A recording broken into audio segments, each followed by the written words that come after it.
بسم الله الرحمن الرحيم إن الذين يكتمون ما أنزلنا من البينات والهدى من بعد ما بيناه للناس في الكتاب أولئك يلعنهم الله ويلعنهم اللاعنون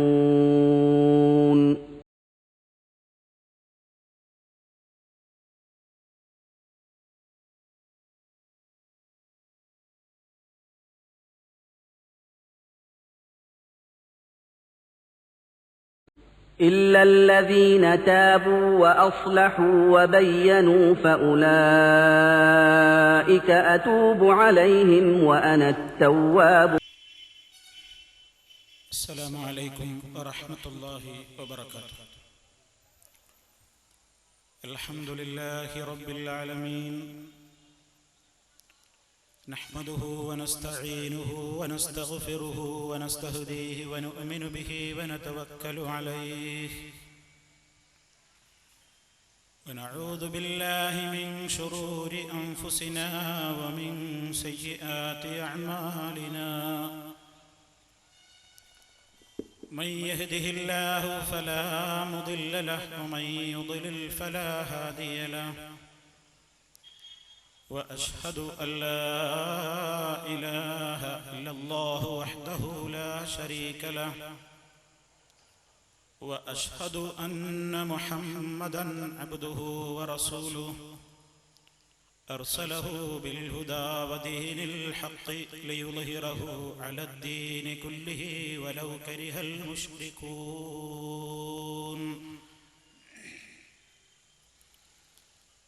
اللهم صل على محمد وعلى آل محمد كما صليت على إبراهيم وعلى آل إبراهيم إنك حميد مجيد. اللهم بارك على محمد وعلى آل محمد كما باركت على إبراهيم وعلى آل إبراهيم إنك حميد مجيد. أما بعد، فإن خير الكلام كلام الله، وخير الهدي هدي محمد صلى الله عليه وسلم، وشر الأمور محدثاتها، وكل محدثة بدعة وكل بدعة ضلالة.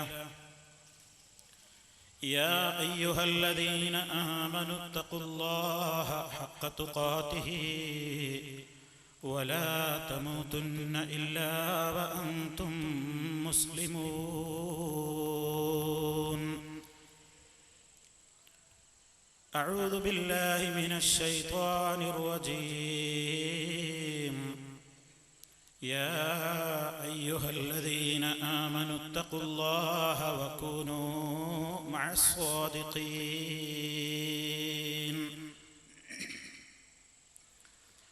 وقل إذا ضاقت الأحوال مبتهلا برفع صوت ألا يا غارة الله فكي خناق الذي قد ضاق في عجل ونفسي كربتي يا غارة الله ما لي ملاذ ولا ذخر ألوذ به ولا عماد ولا حرز سوى الله أرجوه سبحانه ألا يخيب لي ظنا فحسبي ما أرجوه في الله. الحمد لله حمدا دائما أبدا، والحمد لله ثم الحمد لله. الحمد لله رب العالمين على ما كان يلهمني. الحمد لله.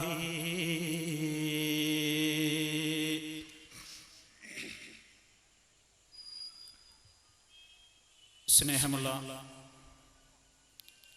സഹോദരന്മാരെ, സഹോദരികളെ, ബഹുമാന്യരായ ഈ നാട്ടിലെ എൻ്റെ പ്രിയപ്പെട്ട ഉമ്മപെങ്ങന്മാരെ, അല്ലാഹു സുബ്ഹാനഹു വ തആല അവൻ്റെ ദീനുൽ ഇസ്ലാമിനെ സംബന്ധിച്ച് ഒരല്പനേരം സംസാരിക്കുവാൻ നമുക്ക് അവസരം ഒരുക്കി തന്നതിൽ അല്ലാഹുവിനെ അകമഴിഞ്ഞുകൊണ്ട് സന്തോഷിക്കുകയാണ്, സ്തുതിക്കുകയാണ്. അല്ലാഹു സുബ്ഹാനഹു വ തആല ഈ ലോകത്ത് മനുഷ്യന്മാർ നല്ലവരായി ജീവിക്കുവാൻ വേണ്ടി അവൻ ഒരു അനുഗ്രഹം, ഒരു നിഅമത്ത് എന്ന നിലക്ക് നമുക്ക് നൽകി അനുഗ്രഹിച്ച മതമാണ് ദീനുൽ ഇസ്ലാം. ആ ഇസ്ലാം ദീൻ പഠിപ്പിക്കാൻ വേണ്ടിയാണ് അല്ലാഹു ധാരാളക്കണക്കിന് അമ്പിയാക്കന്മാരെ ഈ ഭൂമിയിലേക്ക് നിയോഗിച്ചത്. ആദം നബി അലൈഹി സ്വലാത്തു വസ്സലാം മുതൽ മഹാനായ നബിയുന മുഹമ്മദുർ റസൂലുള്ളാഹി സ്വല്ലല്ലാഹു അലൈഹി വസല്ലം വരെയുള്ള ധാരാളക്കണക്കിന് പ്രവാചകന്മാർ ഈ ഭൂമുഖത്തേക്ക് വന്നത് അല്ലാഹുവിൻ്റെ ഈ ദീനിനെ ജനങ്ങൾക്ക് കൃത്യമായി പരിചയപ്പെടുത്താനാണ്. അതേ അവസരത്തിൽ തന്നെ പ്രവാചകന്മാർ ഈ ദീനിനെ നേരായ നിലക്ക് പരിചയപ്പെടുത്തുമ്പോൾ നേരിന്റെ പാതയിൽ നിന്ന് ജനങ്ങളെ മറ്റൊരു വഴിക്ക് തിരിച്ചുവിടാൻ വേണ്ടി ആദം നബി അലൈഹിസ്സലാത്തു വസ്സലാമിന്റെ കാലം തൊട്ടേ കച്ചകെട്ടി ഇറങ്ങിയിട്ടുള്ള, പ്രതിജ്ഞ എടുത്ത് ഇറങ്ങിയിട്ടുള്ള ഒരു വൻശക്തിയാണ് ഇബ്ലീസ് ലഅനത്തുല്ലാഹി അലൈഹി. കഴിവിന്റെ പരമാവധി നിന്റെ ദീനിൽ നിന്ന് ആളുകളെ തെറ്റിക്കാൻ ഞാൻ പരിശ്രമിച്ചു കൊണ്ടിരിക്കും എന്ന് അല്ലാഹുവിന്റെ മുമ്പിൽ വെച്ച് അവൻ പ്രതിജ്ഞ പറഞ്ഞ് ഇറങ്ങിപ്പോന്നതാണ്.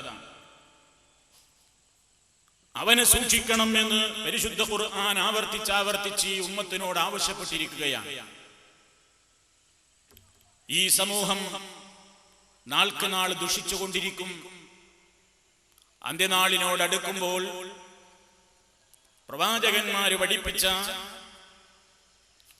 അതുപോലെ തന്നെ അവർക്ക് പരിചയമില്ലാത്ത, സ്വഹാബത്തിന് പരിചയമില്ലാത്ത വിശ്വാസാദർശങ്ങളുമായി പലരും സമൂഹത്തിൽ രംഗത്ത് വരുമെന്ന് മഹാനായ നബിയുനാ റസൂലുള്ളാഹി സ്വല്ലല്ലാഹു അലൈഹി വസല്ലം മുന്നറിയിപ്പ് നൽകിയിട്ടുണ്ട്. അവസാന കാലഘട്ടത്തിൽ ദജ്ജാലൂന കദ്ദാബൂന, കളവ് പറയുന്ന, സത്യത്തെയും അസത്യത്തെയും തമ്മിൽ കൂട്ടിക്കലർത്തിക്കൊണ്ട് അവതരിപ്പിക്കുന്ന ചില ദുഷിച്ച ശക്തികൾ രംഗത്ത് വരുമെന്നും അവരുടെ പ്രധാനപ്പെട്ട ലക്ഷണം സ്വഹാബത്തിനോട് അല്ലാഹുവിന്റെ റസൂൽ പറയുകയാണ്, യഅ്തൂനകും ബിഅഹാദീസ മാ ലം തസ്മഉ അൻതും വലാ ആബാഉകും. ഓ സ്വഹാബത്തെ, നിങ്ങളും നിങ്ങളുടെ മുൻഗാമികളും നിങ്ങളുടെ പൂർവ്വപിതാക്കളും കേട്ടിട്ടില്ലാത്ത ചില വർത്തമാനങ്ങളുമായിട്ടാണ് അവർ രംഗത്ത് വരുന്നത്. നിങ്ങൾ അവരെ സൂക്ഷിക്കണേ, അവര് നിങ്ങളെ പിഴപ്പിക്കുന്നത് നിങ്ങൾ നോക്കണേ. എന്ന് നബി സല്ലല്ലാഹു അലൈഹി വസല്ലം പറയുന്നു. റസൂൽ സല്ലല്ലാഹു അലൈഹി വസല്ലം ഇത് പറയുന്നത് ആദ്യമായി കേട്ടത് സ്വഹാബത്താണ്. അല്ലാഹുവിന്റെ റസൂൽ അടക്കമുള്ള, അതുപോലെ തന്നെ ആ ശബ്ദം ശ്രവിക്കുന്ന സ്വഹാബ കിറാം അടക്കമുള്ള മുഴുവൻ മുഅ്മിനീങ്ങൾക്കും പരിചയമില്ലാത്ത ചില വർത്തമാനങ്ങളും അവർക്ക് പരിചയമില്ലാത്ത അഖീദകളും വിശ്വാസങ്ങളുമായി കൊണ്ട് പിൽക്കാലത്ത് ചില ആളുകൾ രംഗത്ത് വരുമ്പോ നിങ്ങൾ അവരെ സൂക്ഷിക്കണം എന്ന് പറയുമ്പോ മഹാനായ ആദം നബി അലൈഹിസ്സലാത്തു വസ്സലാം മുതൽ അദ്യപ്രവാചകനായ മുഹമ്മദ് മുസ്തഫ സല്ലല്ലാഹു അലൈഹി വസല്ലം വരെയുള്ള എല്ലാ പ്രവാചകന്മാരും ആ പ്രവാചകന്മാരെ കൃത്യമായി അംഗീകരിച്ചിട്ടുള്ള അതാത് തലമുറകളിലെ മുഅ്മിനീങ്ങളും പ്രവാചകന്മാർക്കും അവരുടെ അനുയായികൾക്കുമൊന്നും പരിചയമില്ലാത്ത, അവർ കേട്ടിട്ടില്ലാത്ത, മനസ്സിലാക്കിയിട്ടില്ലാത്ത ചില വാർത്തകൾ പ്രചരിപ്പിച്ചുകൊണ്ട് ചില കക്ഷികൾ രംഗത്ത് വരുമ്പോ നിങ്ങൾ അവരെ സൂക്ഷിക്കണേ എന്ന് മഹാനായ നബി സല്ലല്ലാഹു അലൈഹി വസല്ലം പറയുന്നു. ഇവിടെ നിന്നുകൊണ്ടാണ് സുഹൃത്തുക്കളെ ചില കാര്യങ്ങൾ മനസ്സിലാക്കേണ്ടത്. അല്ലാഹുവിന്റെ റസൂലിനും സഹാബത്തിനും പരിചയമില്ലാത്ത വിശ്വാസങ്ങളും ആശയങ്ങളും ആദർശങ്ങളും ഈ സമൂഹത്തിൽ ആരാണ് കൊണ്ടു നടക്കുന്നത്? പലരും അവകാശപ്പെടുന്നു അത് ഞങ്ങളുടെ കയ്യിലാണുള്ളതെന്ന്. പലരും അവകാശപ്പെടുന്നു ഞങ്ങളാണ് അതിന്റെ വക്താക്കളെന്ന്. അതേ അവസരത്തിൽ അതാരാണ് കൃത്യമായി കൊണ്ടു നടക്കുന്നതെന്ന് ഇൻഷാ അല്ലാഹ് നമുക്ക് അനുവദിക്കപ്പെട്ട സമയത്തിന്റെ പരിധിയിൽ ഒതുങ്ങി നിന്നുകൊണ്ട് ഈ ഉള്ളവൻ വിശദീകരിക്കുമ്പോ എനിക്കെന്റെ ബഹുമാന്യരായ ശ്രോതാക്കളോട് പറയാനുള്ളത്, ഈ ശ്രോതാക്കളുടെ കൂട്ടത്തിൽ ഈ കാര്യങ്ങളെ അനുകൂലിക്കുന്നവരുണ്ടാകാം, പ്രതികൂലിക്കുന്നവരുണ്ടാകാം, എതിർപ്പുള്ളവരുണ്ടാകാം, സമ്മതമുള്ളവരുണ്ടാകാം. പക്ഷേ ആരായിരുന്നാലും വിരോധമില്ല. നിങ്ങൾ ഈ പറയുന്ന കാര്യങ്ങളൊന്ന് ഒരു ഭാഗത്ത് ഒഴിഞ്ഞു നിന്നുകൊണ്ട് നിഷ്പക്ഷമായി കൊന്നൊന്ന് കേൾക്കാൻ തയ്യാറാകണം. ഒന്നിട്ട് ഒന്ന് വിലയിരുത്തണം, ഒന്ന് കേൾക്കുക, കൃത്യമായി കേൾക്കുക. അവിടെയും ഇവിടെയും കേട്ടുകൊണ്ട് നിങ്ങൾ പിരിഞ്ഞു പോകരുത്. ആദ്യം മുതൽ അവസാനം വരെയുള്ളവന് പറയാനുള്ളത് എന്താണെങ്കിൽ അത് നിങ്ങൾ കേട്ടിട്ട് നിങ്ങൾക്ക് അംഗീകരിക്കാവുന്നതാണോ നിങ്ങൾക്ക് സ്വീകരിക്കാം, നിരാകരിക്കണോ അത് നിങ്ങളുടെ സ്വാതന്ത്ര്യമാണ്. അത് നമ്മുടെ കഴിവിൽപ്പെട്ടതല്ലല്ലോ, അല്ലാഹുവാണ് ഹിദായത്ത് നൽകേണ്ടവൻ. അതുകൊണ്ട് ആ കാര്യങ്ങൾ പറയുമ്പോ, പലപ്പോഴും പല കാര്യങ്ങളും വിശദീകരിക്കുമ്പോ, പല വിഷയങ്ങളെ സംബന്ധിച്ചും പറയുമ്പോ അത് നിങ്ങൾ കളവ് പറയുകയാണ്, ഞങ്ങൾക്ക് അങ്ങനെ ഒരു വാദമില്ല, അത് ഞങ്ങളുടെ മേൽ അപരാധം പറഞ്ഞതാണ് എന്നൊക്കെ പഴയ കാലത്ത് പറയുമ്പോ, പടച്ചതമ്പുരാനെ ഈ സത്യം ഈ ജനങ്ങളുടെ മുമ്പിൽ ഇനി എങ്ങനെയാണെന്ന് പ്രകടിപ്പിക്കേണ്ടത് എന്ന് പലപ്പോഴും മനസ്സ് വിഷമിക്കാറുണ്ട്. ഇപ്പോൾ സുഹൃത്തുക്കളെ അൽഹംദുലില്ലാഹ് ആധുനിക കാലഘട്ടത്തിൽ ഇതുപോലെയുള്ള സൗകര്യങ്ങൾ നമുക്ക് ലഭിച്ചിരിക്കുന്നു.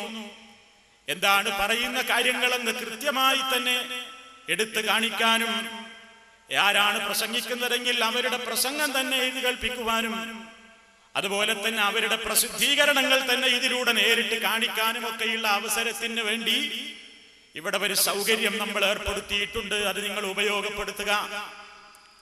സുഹൃത്തുക്കളെ, അല്ലാഹു സുബ്ഹാനഹു വ തആല ഈ സമൂഹത്തോട് ഒന്നാമതായി പഠിപ്പിച്ച ആശയം, എല്ലാ പ്രവാചകന്മാരും പഠിപ്പിച്ച ആശയം, ലാ ഇലാഹ ഇല്ലല്ലാഹ്, അല്ലാഹുവല്ലാതെ ആരാധനക്ക് അർഹനായി കൊണ്ട് ഒരു ശക്തിയുമില്ല, ഒരു ഇലാഹുമില്ല. ഈ ഒരാശയം ഇസ്ലാഹി പ്രസ്ഥാനം ഇവിടെ കേരളത്തിൽ വളരെ കാലമായി ജനങ്ങളോട് പറഞ്ഞുകൊണ്ടിരിക്കുന്നു. ഒരുപാട് കാര്യങ്ങൾ ഈ പ്രസ്ഥാനം ജനങ്ങളോട് പറഞ്ഞിട്ടുണ്ട്.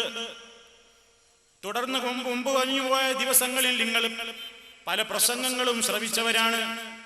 സ്ത്രീ വിദ്യാഭ്യാസത്തെ സംബന്ധിച്ച്, അനാഥശാല പ്രസ്ഥാനത്തെ സംബന്ധിച്ച്, അതുപോലെ തന്നെ ചികിത്സാ രീതിയെ സംബന്ധിച്ച്, വിശുദ്ധ ഖുർആനിന്റെ പരിഭാഷയെ സംബന്ധിച്ച്, അങ്ങനെ പല കാര്യങ്ങളും ഈ സമൂഹത്തോട് പറഞ്ഞിരുന്നു. അന്നൊക്കെ രൂക്ഷമായ എതിർപ്പുകൾ ഉണ്ടായിരുന്ന ആളുകൾ കുറെ കാലം കഴിഞ്ഞപ്പോൾ ഇപ്പൊ ഏതാണ്ട് എല്ലാ വിഷയങ്ങളും ഒരു നിലക്കല്ലെങ്കിൽ മറ്റൊരു നിലക്ക് അംഗീകരിക്കാൻ തുടങ്ങിയിട്ടുണ്ട്. പക്ഷേ ഇന്നും ലാ ഇലാഹ ഇല്ലല്ലാഹ് എന്ന ശക്തമായ ഇസ്ലാമിന്റെ സുന്ദരമായ തൗഹീദിന്റെ ആദർശത്തിൽ കൃത്യമായ ഒരു മനസ്സിലാക്കപ്പെടാതെ പോകുന്നു. അതുകൊണ്ട് സുഹൃത്തുക്കളെ, ആദ്യം തന്നെ ഞാൻ അവിടുന്ന് തുടങ്ങുന്നത്, ആരുടെ കയ്യിലാണ് അല്ലാഹുവിന്റെ റസൂല് പഠിപ്പിക്കാത്ത ആശയമുള്ളത്?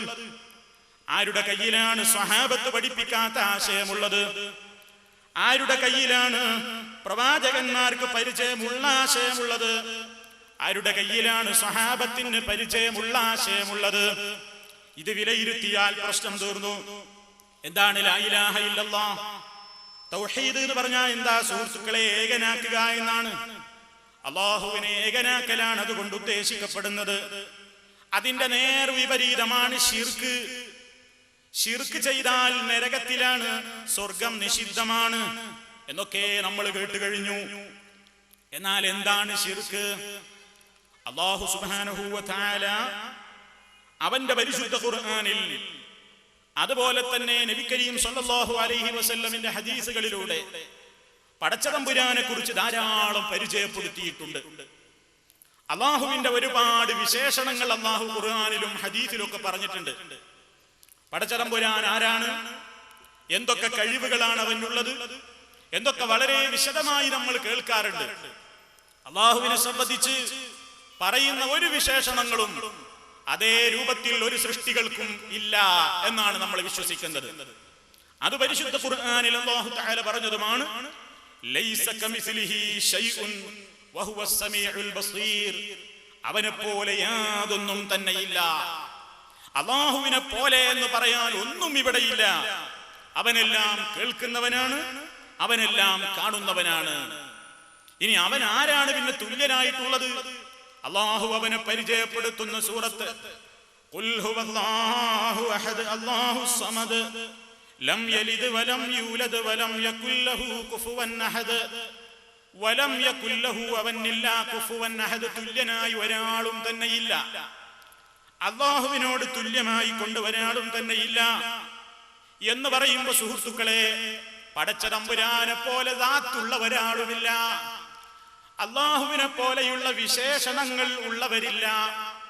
അല്ലാഹുവിനെ പോലെയുള്ള പ്രവർത്തനങ്ങൾ പ്രവർത്തിക്കുന്നവരും ഇല്ല. പടച്ചതമ്പുരാൻ സമീആണ്. അല്ലാഹു എല്ലാം കേൾക്കുന്നവനാണ്. അവന്റെ കേൾവിക്ക് സൃഷ്ടികളുടെ കേൾവി പോലെ അറ്റങ്ങളില്ല, പരിധികളില്ല. എന്തും കേൾക്കും, എല്ലാം കേൾക്കും. അതുപോലെ തന്നെ അല്ലാഹു ബസീറാണ്. അവനെല്ലാം കാണുന്നവനാണ്. അവന്റെ കാഴ്ചക്ക് പരിധികളില്ല, പരിമിതികളില്ല, അടുക്കെ അകലെ എന്ന വ്യത്യാസമില്ല. എല്ലാം അവൻ ഒരുപോലെ തന്നെ കാണുന്നവനാണ്. അതുപോലെ അല്ലാഹുവിന്റെ മറ്റൊരു വിശേഷണമാണ് അലീം. അവൻ നന്നായി അറിവുള്ളവനാണ് എല്ലാ കാര്യത്തെ സംബന്ധിച്ചും. അവന്റെ മുമ്പിൽ ഭൂതഭാവി വർത്തമാനം എന്ന വ്യത്യാസമില്ല. എല്ലാം അവൻ ഒരുപോലെ രഹസ്യ പരസ്യ വ്യത്യാസമില്ലാതെ അല്ലാഹു എല്ലാം അറിയുന്നു. അവൻ അലീമാണ്, എല്ലാം അറിയുന്നവനാണ്, അറ്റമില്ലാത്ത അറിവിന്റെ ഉടമയാണ്. നാലാമത്തൊരു ഗുണമാണ് പടച്ചതമ്പുരാന്റെ അൽ ഖദീർ. അവൻ എല്ലാത്തിനും കഴിവുള്ളവൻ തന്നെ. അവന്റെ കഴിവിന്റെ പരിധിയില്ല, അവന്റെ കഴിവുകൾക്ക് അറ്റമില്ല. എന്തും അവന് ചെയ്യാൻ കഴിയും. ആ അടിസ്ഥാനത്തിലാണ് സുഹൃത്തുക്കളെ നമ്മൾ അല്ലാഹുവിനോട് ദുആ ചെയ്യുന്നത്. ലോകത്തുള്ള മുസ്ലിമീങ്ങൾ മുഴുവൻ അല്ലാഹുവിനോട് ദുആ ചെയ്യുന്നു. അല്ലാഹുവിനോട് ദുആ ചെയ്യുമ്പോ ഞാനോ നിങ്ങളോ പറയാറില്ല എന്ത്? അല്ലാഹുവിനോട് പ്രാർത്ഥിക്കണമെങ്കിൽ ഒരു പ്രത്യേക സ്ഥലത്ത് വെച്ച് പ്രാർത്ഥിച്ചാലേ അല്ലാഹു കാണൂ കേൾക്കൂ എന്നൊരു വാദം നമുക്കില്ല, ആർക്കുമില്ല. എന്താ കാരണം? പടച്ചതമ്പുരാന് ഏത് സ്ഥലത്തുള്ളവരെയും അവൻ കാണും, ഏത് സ്ഥലത്തുള്ളവരെയും അവൻ കേൾക്കും, ഏത് സ്ഥലത്ത് നിന്ന് വിളിച്ചാലും അവന് സമമാണ്. അതേപോലെ തന്നെ അല്ലാഹു സുബ്ഹാനഹു വ തആലയുടെ മറ്റൊരു പ്രത്യേകത എന്താ? അല്ലാഹുവിനെ വിളിക്കാൻ, ദുആ ചെയ്യാൻ പ്രത്യേക സ്ഥലമോ കാലമോ നിശ്ചയിക്കപ്പെട്ടിട്ടില്ല. ഏത് സമയത്തും ഏത് സ്ഥലത്ത് വെച്ചും അല്ലാഹുവിനെ വിളിക്കാം. ഇന്ന സമയത്ത് അല്ലാഹുവിനോട് ദുആ ചെയ്യാവൂ എന്ന് ഒരു നിയമവും ഇല്ല. നിങ്ങൾക്ക് രാവിലെ വിളിക്കണോ, രാത്രി വിളിക്കണോ, പകല് സമയത്ത് വിളിക്കണോ, എപ്പോ വേണമെങ്കിൽ വിളിച്ചോ, അല്ലാഹുവിനെ വിളിക്കാം. എന്താണ് കാരണം? അവന് ഉറക്കമില്ല, അവന് മയക്കമില്ല. അതിനേക്കാൾ ഒക്കെ വലിയ വിഷയം അവൻ മരിക്കുകയില്ല എന്നതാണ്. നിങ്ങൾ കേട്ടിട്ടില്ലേ, മുസ്ലിമീങ്ങളൊക്കെ ഉറങ്ങാൻ കിടക്കുന്നതിന്റെ മുമ്പ് നമ്മുടെ നേതാവ് നബിയുന മുഹമ്മദുർ റസൂലുള്ളാഹി നമ്മളെ പഠിപ്പിച്ചിട്ടുണ്ട്, ഉറങ്ങാൻ കിടക്കുന്നതിന്റെ മുമ്പ് എല്ലാവരും ആയത്തുൽ കുർസി പാരായണം ചെയ്യണം. ആ ആയത്തുൽ കുർസി ഓതിയിട്ട് വേണം നമ്മൾ ഉറങ്ങാൻ. എന്താ അതിന് ഇത്ര മഹത്വം? അതിൽ അല്ലാഹ് അവനെ പരിചയപ്പെടുത്താണ്. എന്താ പരിചയപ്പെടുത്തുന്നത്? അല്ലാഹു ലാ ഇലാഹ ഇല്ലാ ഹുവ, അല്ലാഹു അവനല്ലാതെ ഒരു ഇലാഹേ ഇല്ല. അപ്പൊ സ്വാഭാവികമായ ഒരു ചോദ്യം ഉണ്ടാവും, എന്തുകൊണ്ട് വേറെ ഇലാഹ് ഉണ്ടായിക്കൂടാ? എന്തേ അല്ലാഹ് മാത്രം ഇലാഹ എന്ന് പറയാൻ? എന്താ അവന്റെ മാത്രം ഗുണം? ആദ്യം തന്നെ അല്ലാഹു പറയുന്ന കാരണം എന്താണ്? അൽ ഹയ്യുൽ ഖയ്യൂം ലാ തഅഖുദുഹു സിനതും വലാ നൗം. അവൻ എന്നെന്നും ജീവിച്ചിരിക്കുന്നവനാണ്. എന്നെന്നും ജീവിച്ചിരിക്കുന്നവനാണെന്ന് പറഞ്ഞാൽ അവൻ ഒരിക്കലും മരിക്കാത്തവനാണ്. പടച്ചവൻ പറഞ്ഞല്ലോ, വതവക്കൽ അലൽ ഹയ്യിൽ ലദീ ലാ യമൂതു. മരിക്കാതെ എന്നെന്നും ജീവിച്ചിരിക്കുന്നവന്റെ മേൽ വേണം നീ ഭരമേൽപ്പിക്കാൻ. അവ എന്നെന്നും ജീവിച്ചിരിക്കുന്നവനെ എല്ലാവരുടെയും ഇലാഹാകാൻ പറ്റുകയുള്ളൂ. മരിക്കുന്നവരെ ഇലാഹാകാൻ കൊള്ളില്ല. മരിക്കുന്നവരെ ആ പണിക്ക് പറ്റില്ല. ഇനി അവനൽ ഖയ്യൂമാണ്, എല്ലാത്തിനെയും നിയന്ത്രിക്കുന്നവനാണ്, സ്വയം നിലനിൽക്കുന്നവനാണ്. ഒരാളുടെയും ആശ്രയം അവന് വേണ്ട. എല്ലാത്തിനെയും നിയന്ത്രിക്കുകയും പരിപാലിക്കുകയും ഒക്കെ ചെയ്തതുകൊണ്ട് അവന് മയക്കമോ ക്ഷീണമോ ഉണ്ടെന്നും തെറ്റിദ്ധരിക്കണ്ട. ലാ തഖുദുഹു, അവനെ ബാധിക്കുന്നതല്ല സിനത്തുന്നൊരു മയക്കം, വലാ നൗം, ഒരു ഉറക്കമോ ബാധിക്കുകയില്ല. പടച്ചതമ്പുരാൻ ഒരു മയക്കമില്ല, ഉറക്കമില്ല, മരണമില്ല. അതുകൊണ്ട് നമുക്ക് ഏത് സമയത്തും റബ്ബിനോട് ചോദിക്കാം. റബ്ബ് ഉണർന്നിരിക്കുന്നവനാണ്. മനുഷ്യനോട് ചോദിക്കാൻ ചില സമയങ്ങളുണ്ട്. ഞാൻ നിങ്ങളോട് ടെലിഫോൺ നമ്പർ ചോദിച്ചു വാങ്ങുമ്പോ ഞാൻ നിങ്ങളോട് ചോദിക്കാറുണ്ട് പലപ്പോഴും, അല്ലെങ്കിൽ നിങ്ങൾ എന്നോട് ചോദിക്കാറുണ്ട്, മൗലവി നിങ്ങളെ വിളിക്കാൻ പറ്റിയ നേരമേതാണ്? നിങ്ങൾക്ക് ബിസിയില്ലാത്ത, തിരക്കില്ലാത്ത, വിഷമമില്ലാത്ത നേരമേതാണെങ്കിൽ അപ്പൊ വിളിക്കാലോ, ടെലിഫോൺ ചെയ്യാൻ. അല്ലാഹുവിനെ സംബന്ധിച്ചിടത്തോളം നമുക്ക് അങ്ങനെ ഒരു വിഷയമല്ല. മനുഷ്യന്റെ ദുർബലതകളിൽ നിന്നെല്ലാം മോചിതനാണ് അല്ലാഹു. അവൻ എല്ലാത്തിൽ നിന്നും പരിശുദ്ധനാണ്. എല്ലാവരെയും കാണുന്നു, എല്ലാവരെയും കേൾക്കുന്നു, എല്ലാ കാര്യവും അവൻ അറിയുന്നു. അവനാരും പരിചയപ്പെടുത്തി കൊടുക്കേണ്ട ആവശ്യമില്ല, അവന് എല്ലാവരെയും അറിയാം. അതുപോലെ തന്നെ അല്ലാഹുവിനോട് നമ്മളൊരു കാര്യം ദുആ ചെയ്യുമ്പോ റബ്ബിനോട് ചോദിക്കേണ്ട വിഷയങ്ങളെ സംബന്ധിച്ച് നമ്മളൊരു വിഷയ വിവര പട്ടിക തയ്യാറാക്കാറില്ല. ഏത് വിഷയവും നമുക്ക് നമ്മുടെ റബ്ബിനോട് ചോദിക്കാം. ഹറാമല്ലാത്ത ഏത് സംഗതിക്കും ദുആ ചെയ്യാമല്ലോ. പടച്ചവൻ അതിനൊക്കെ കഴിവുള്ളവനാണ്. എന്ത് ചോദിച്ചാലും പടച്ചവന്റെ ഖജനാവ് വിശാലമാണ്. എല്ലാം നൽകാൻ അവന്റെ ഖജനാവ് വിശാലമാണ്. അവൻ കഴിവുള്ളവനാണ്, ഒരുക്കമാണ്. കാരണം അവന്റെ ലിസ്റ്റിൽ അവന് കഴിവില്ലാത്തത് എന്ന ഒരു പട്ടികയില്ലേ ഇല്ല. അതാണല്ലോ നമ്മൾ വിശ്വസിക്കുന്നത്, പാരായണം ചെയ്യുന്നത്. ഇന്നല്ലാഹ അലാ കുല്ലി ശൈഇൻ ഖദീർ. തീർച്ചയായും അല്ലാഹു എല്ലാ കാര്യത്തിനും കഴിവുറ്റവൻ തന്നെ. ഇത് അല്ലാഹുവിന്റെ മാത്രം ഗുണമല്ലേ സുഹൃത്തുക്കളെ? പടച്ചവനെ വിളിക്കാൻ നമുക്കൊരു സ്ഥലം ആവശ്യമില്ല. ഏത് സ്ഥലത്തു നിന്നും ചോദിച്ചോ, കാരണം റബ്ബെല്ലാം കാണുന്നു. ഏത് സമയത്തും വിളിച്ചോ, റബ്ബ് എപ്പോ വിളിച്ചാലും അവൻ ഉണർന്നിരിക്കുന്നവനാണ്, മരിക്കാത്തവനാണ്. ഏത് വിഷയവും ചോദിച്ചോളൂ. അല്ലാഹുവിനെ സംബന്ധിച്ചിടത്തോളം നിങ്ങൾ എന്ത് ചോദിച്ചാലും മറുപടി പറയാൻ കഴിവുറ്റ രാജാതിരാജനല്ലേ റബ്ബുൽ ഇസ്സത്ത്.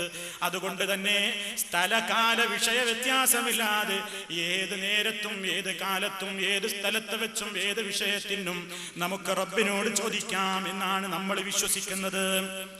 ഈ വിശ്വാസം അല്ലാഹുവിനെ കുറിച്ചേ ഉണ്ടാകാവൂ.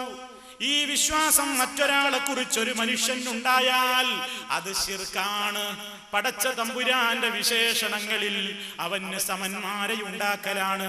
അള്ളാഹു കാണും പോലെ കാണുമെന്ന്, അള്ളാഹു കേൾക്കും പോലെ ആരെങ്കിലും കേൾക്കുമെന്ന്, അള്ളാഹുവിന് കഴിയും പോലെ ആർക്കെങ്കിലും കഴിയുമെന്ന്, അള്ളാഹു അറിയും പോലെ ആരെങ്കിലും അറിയുമെന്ന് വിശ്വസിക്കുന്നത് മുസ്ലിമിന് പാടില്ല. അതല്ലേ റബ്ബുൽ ആലമീൻ പറഞ്ഞത്, ലൈസ കമിസ്ലിഹി ശൈഉൻ വഹുവസ് സമീഉൽ ബസീർ. അവനെ പോലെ യാതൊന്നുമില്ല, അവനെല്ലാം കാണുന്നവനാണ്, എല്ലാം കേൾക്കുന്നവനാണ്. വലം യകുൽ ലഹു കുഫുവൻ അഹദ്. അവൻ എല്ലാ കാര്യത്തിലും, അവനോട് ഒരു കാര്യത്തിലും ഈക്വലാകുന്ന, തുല്യമാകുന്ന ഒരാളും തന്നെയില്ല. പടച്ചതമ്പുരാൻ എല്ലാവരോടും വ്യത്യസ്തനാണ്. അതല്ലേ മദ്രസകളിൽ നിന്ന് ചെറുപ്പത്തിലൊക്കെ ചിലര് പഠിപ്പിക്കപ്പെട്ടത്, മുഖാലിഫുൻ ലിൽ ഖൽഖി ബിൽ ഇത്ലാഖി. എല്ലാ അർത്ഥത്തിലും പടച്ചവൻ ഖാലിഖായ അല്ലാഹു അവന്റെ മഖ്ലൂക്കുകളോട് എല്ലാ അർത്ഥത്തിലും അവൻ വ്യത്യസ്തനാണ്. ഒരു നിലക്കും യോജിക്കുന്ന പോയിന്റില്ല. അല്ലാഹ് വേറെ തന്നെ, പടപ്പുകൾ വേറെ തന്നെ. ഒന്നിലും തുല്യമെന്ന് പറയാനില്ല, പോലെ എന്ന് പറയാനില്ല, അതുപോലെ എന്ന് വിവരിക്കാൻ നമുക്ക് സാധ്യമല്ല. അത്രയും പരിശുദ്ധനാണ് അല്ലാഹു സുബ്ഹാനഹു വ തആല. എന്നിട്ട് ഇവിടെ ചില ആളുകൾ പറയുന്നുവെന്ന്, ശൈഖ് ജീലാനി അടക്കമുള്ള മഹാത്മാക്കൾ, മുഹീദ്ദീൻ ശൈഖ് അടക്കമുള്ള മഹാത്മാക്കൾ അല്ലാഹു കാണും പോലെ കാണുന്നു, അല്ലാഹു കേൾക്കും പോലെ കേൾക്കുന്നു, അല്ലാഹു അറിയും പോലെ അറിയുന്നു. ആ അടിസ്ഥാനം അവർക്ക് ആ വിശ്വാസം ഉണ്ടെന്നതിന്റെ തെളിവാണെന്ത്? മുഹീദ്ദീൻ ശൈഖിനെ വിളിക്കാൻ സ്ഥലം നിശ്ചയിക്കപ്പെട്ടിട്ടില്ല. അള്ളാഹുവിനെ വിളിക്കാൻ സ്ഥലം നിശ്ചയിക്കപ്പെടാത്തതുപോലെ ശൈഖിനെയും നിങ്ങൾക്ക് ഏത് സ്ഥലത്ത് വെച്ചും വിളിക്കാമോ എന്ന് ചോദിച്ചാ മുസ്ലിയാക്കന്മാര് പറയും, വിളിച്ചോ, ഏത് സ്ഥലത്ത് വെച്ചും വിളിക്കാം. കാരണം അതൊക്കെ ശൈഖ് കാണും, അറിയും, മനസ്സിലാക്കും. ഇനി ശൈഖിനെ വിളിക്കാൻ സമയമുണ്ടോ എന്ന് ചോദിച്ചു നോക്കൂ. രാത്രിയിൽ വിളിക്കാമോ, പകലിൽ വിളിക്കാമോ, എങ്ങനെ രഹസ്യമായി വിളിക്കാമോ, പരസ്യമായി വിളിക്കാമോ എന്ന് ചോദിച്ചു നോക്കൂ. എന്താ അവരുടെ മറുപടി? വിളിക്കാം, ഏത് സമയത്തും വിളിച്ചോ. കാരണം എല്ലാ അവസരങ്ങളിലും നിങ്ങളെ കാണുന്നു, കേൾക്കുന്നു. നിങ്ങളുടെ മനസ്സുപോലും കുപ്പിയാകത്തുള്ള വസ്തുവിനെ പോലെ കാണാൻ ഞാൻ നിങ്ങളുടെ കൽബകം എന്നോവര്. കണ്ണിൽ കാണാത്തതും കൽബകത്തുള്ളതും കൺകൊണ്ട് കണ്ട പോൽ കാട്ടി പറഞ്ഞോവര്. ശൈഖ് ജീലാനിയെ സംബന്ധിച്ച് വിശ്വസിക്കുകയാണ്, നമുക്ക് എവിടെ വെച്ചും വിളിക്കാം, ഏത് സമയത്തും വിളിക്കാം, ഏത് വിഷയത്തിനും വിളിക്കാം. ശൈഖിനതൊന്നും പ്രശ്നമല്ല. ഏതവസരത്തിലും നമ്മെ കാണുന്നു, നമ്മെ കേൾക്കുന്നു. നമ്മുടെ മനസ്സുപോലും കുപ്പിയകത്തുള്ള ദ്രാവകം നമ്മുടെ നഗ്നമായ കണ്ണുകൊണ്ട് കാണും പോലെ ശൈഖ് ജീലാനി അങ്ങ് ബഗ്ദാദിലെ ഖബറിടത്തിൽ കിടന്നുകൊണ്ട് ലോകത്തെ മുഴുവൻ നിരീക്ഷിച്ചു കൊണ്ടിരിക്കുകയാണ്. ഇങ്ങനെ അള്ളാഹുവിനെ കുറിച്ച് ഇവർ പറഞ്ഞ് ആ ഒരവസ്ഥയിലേക്ക് എത്തി. സുഹൃത്തുക്കളെ, ചിന്തിച്ചു നോക്കൂ. അള്ളാഹുവിന്റെ റസൂല് പറഞ്ഞില്ലേ, അള്ളാഹു കേൾക്കും പോലെ കേൾക്കും എന്ന് വിശ്വസിക്കുന്നത് ഇസ്ലാമിന്റെ രീതിയാണോ? അള്ളാഹു കാണും പോലെ കാണും എന്ന് പറയുന്നത് ഇസ്ലാമിന്റെ രീതിയാണോ? ഇത് നബിക്ക് പരിചയമുള്ള വിശ്വാസമാണോ? സ്വഹാബത്തിന് പരിചയമുള്ള വിശ്വാസമാണോ? നിങ്ങൾ നോക്കൂ, അങ്ങനെ ശൈഖുമാരെ അള്ളാഹുവിന്റെ സ്ഥാനത്തേക്ക് ഉയർത്തി. അള്ളാഹുവിന്റെ സ്ഥാനത്തേക്ക് തന്നെ മഹാത്മാക്കളെ അങ്ങ് ഉയർത്തി വെച്ചു. വെറുതെ പറയുന്നതല്ലല്ലോ. ശൈഖുമാരെ സംബന്ധിച്ചവരെന്താ വിശ്വസിക്കുന്നത്? നിങ്ങൾ ശ്രദ്ധിച്ചു നോക്കൂ. അള്ളാഹു ആദമിനെ പടച്ചത് തന്റെ ആകൃതിയിലാണ്. ശ്രദ്ധിക്കണം നിങ്ങൾ ഈ ഭാഗം. അള്ളാഹു ആദമിനെ പടച്ചത് തന്റെ ആകൃതിയിലാണ്. അതിനാൽ സൃഷ്ടാവിന്റെ ഓരോ ഗുണത്തിന്റെയും കോപ്പി തന്നെയാവണം മനുഷ്യന്റെ ഗുണവും. കേൾക്കുന്നുണ്ടോ? ശ്രദ്ധിക്കുന്നുണ്ടോ നിങ്ങൾ? അപകടകരമായ വരികൾ. അള്ളാഹു ആദമിനെ പടച്ചത് തന്റെ ആകൃതിയിലാണ്. അതിനാൽ സൃഷ്ടാവിന്റെ ഓരോ ഗുണത്തിന്റെയും കോപ്പി തന്നെയാവണം മനുഷ്യന്റെ ഗുണവും. അപ്പോൾ സൃഷ്ടാവിനുള്ളതൊക്കെ മനുഷ്യനിലും കാണും. അള്ളാഹുവിലേക്ക് ഒരു മനുഷ്യനോട് അടുപ്പങ്ങോട്ട് പൂർത്തിയായി കഴിഞ്ഞാൽ എല്ലാ ന്യൂനതകളും അങ്ങ് പോയാൽ ആ മനുഷ്യന്റെ പേരാണ് സമ്പൂർണ്ണ മനുഷ്യൻ. അങ്ങനെ ഒരു മനുഷ്യൻ അങ്ങ് സമ്പൂർണനായി കഴിഞ്ഞാൽ സൃഷ്ടാവിനുള്ളതൊക്കെ മനുഷ്യനിലും കാണും. എത്രത്തോളം എന്നാൽ മനുഷ്യൻ ഇവിടെയില്ല, അല്ലാഹുവേ ഉള്ളൂ എന്ന് വേണമെങ്കിൽ പറയാം. അങ്ങനെ പടച്ച തമ്പുരാന്റെ ആ സ്ഥാനത്തേക്കാണ്ടെത്തി. എത്തിയെന്ന് മാത്രല്ല, പിന്നെ എന്താ പ്രത്യേകത? പടച്ച തമ്പുരാനെ സംബന്ധിച്ചവര് കൃത്യമായി എല്ലാം അങ്ങറിയും. നിങ്ങൾ നോക്കൂ, ഈ കാണുന്നത് വഹദത്ത് മാല വ്യാഖ്യാനമാണ്.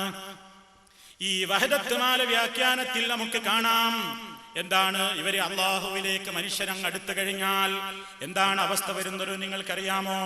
അള്ളാഹുവിനെ അറിഞ്ഞു വണങ്ങി അള്ളാഹുവിലേക്കു കുല്ലായി മടങ്ങി അള്ളാഹുവിനെ കൊണ്ടെല്ലാം അഴിഞ്ഞു അള്ളാഹു അള്ളാഹു ഇല്ലെന്നറിഞ്ഞു അള്ളാഹു അള്ളാഹു മാത്രം ശേഷിച്ചു അള്ളാഹു അള്ളാഹു പൂർത്തീകരിച്ചു.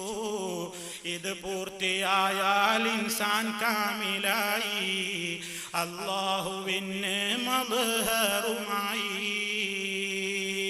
വിശദീകരിക്കാതെ തന്നെ ഈ വരികൾ കേൾക്കുമ്പോൾ നിങ്ങൾക്ക് മനസ്സിലാകാം അള്ളാഹുവിലേക്ക് ഒരാളങ്ങ് അടുത്തു കഴിഞ്ഞാൽ പിന്നെയുള്ള പ്രത്യേകത എന്താ?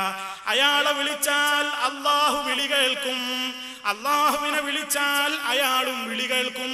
ഒരേപോലെയായി. അള്ളാഹിനെ വിളിച്ചാൽ അയാളാ വിളി കേൾക്കുക, അയാളെ വിളിച്ചാൽ അള്ളാഹുവാണ് വിളി കേൾക്കുക. അതാണ് ഗൗസുൽ ആദം പറഞ്ഞത്, വല്ലേ നീലെത്തീന്നും എന്നെ വിളിപ്പോർക്ക് വൈകൂടാതുത്തരം ചെയ്യും ഞാനെന്നോവർ. ഏത് നാട്ടിൽ നിന്ന് എന്നെ വിളിച്ചാലും ഞാൻ ഉടനെ ഉത്തരം ചെയ്യുമെന്നർത്ഥം. കാരണം ഗൗസുൽ ആദമിനെ വിളിച്ചാൽ ഉത്തരം ചെയ്യുന്നത് അള്ളാഹുവാണ്, അള്ളാഹുവിനെ വിളിച്ചാൽ ഉത്തരം ചെയ്യുന്നത് ഗൗസുൽ ആദമാണ്. പിന്നെന്ത് പ്രയാസം, അപകടം മനസ്സിലായോ എന്റെ ശ്രോതാക്കൾക്ക്? അള്ളാഹിനെ വിളിക്കുന്നതും ശൈഖിനെ വിളിക്കുന്നതും ഒരുപോലെ.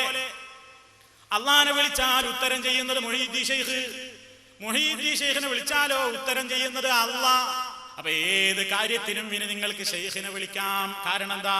ശൈഖിനെ വിളിച്ചാൽ അള്ളയാണ് വിളി കേൾക്കുന്നത് എന്ന് ഈ പുസ്തകത്തിൽ വളരെ കൃത്യമായി നിങ്ങൾ കണ്ടു കഴിഞ്ഞു. ഇതേപോലെ തന്നെ നമുക്ക് കാണാം അൽ ഇൻസാനുൽ കാമിൽ എന്ന് പറയുന്ന പുസ്തകം. സുഹൃത്തുക്കളെ, അൽ ഇൻസാനുൽ കാമിൽ എന്ന് പറയുന്ന KVM പന്താവൂരി വിവർത്തനം ചെയ്തിട്ടുള്ള ഷെയ്ഖ് അബ്ദുൽ കരീം ജിയലിയുടെ പുസ്തകം. ഈ പുസ്തകത്തിൽ പറയുന്ന കാര്യം ഏറെ അപകടമാണ്. എന്താ അപകടം എന്ന് മനസ്സിലാക്കിയോ? ഒരാൾ അള്ളയായി കഴിഞ്ഞാൽ പിന്നെ ലോകത്ത് കാണുന്നതൊക്കെ അള്ളയായാ പിന്നെ എന്താ പ്രത്യേകത? നിങ്ങൾ എന്തിനെ ആരാധിച്ചാലും അത് ആർക്കുള്ള ആരാധനയാണ്? അള്ളാഹ്ക്കുള്ള ആരാധന. എന്തിനെ ആരാധിച്ചാലും അള്ളാഹ്ക്കുള്ള ആരാധന. കല്ലിനെ ആരാധിച്ചാലും അള്ളാഹ്ക്ക്, പട്ടിയെ ആരാധിച്ചാലും അള്ളാഹ്ക്ക്, പാമ്പിനെ ആരാധിച്ചാലും അള്ളാഹ്ക്ക്, സൂര്യനെ ആരാധിച്ചാലും അള്ളാഹ്ക്ക്. അതുകൊണ്ട് വിഗ്രഹാരാധകന്മാര് വിഗ്രഹത്തെ ആരാധിക്കുന്നത് തെറ്റല്ല പോലും, വിഗ്രഹത്തെ ആരാധിക്കുന്നത് തെറ്റല്ല പോലും. ഇത് എഴുതുന്നത് ആരാ? ഇത് എഴുതുന്നത് ആരാ? ഒരു മുസ്ലിയാർ എഴുതുകയാണ്. ഇതിന്റെ ഹെഡിങ് തന്നെ സത്യനിഷേധത്തിലെ സത്യം എന്നാണ്. സത്യനിഷേധത്തിലെ സത്യം. എന്ത്? സത്യനിഷേധത്തിലുണ്ടൊരു സത്യം. അതെന്താ? കേട്ടോളൂ. സത്യനിഷേധികൾ അവരുടെ സത്തകളുടെ താല്പര്യമനുസരിച്ച് ആരാധന ചെയ്തു. ആ സത്ത തന്നെയാണ് അല്ലാഹുവിന്റെയും സത്ത.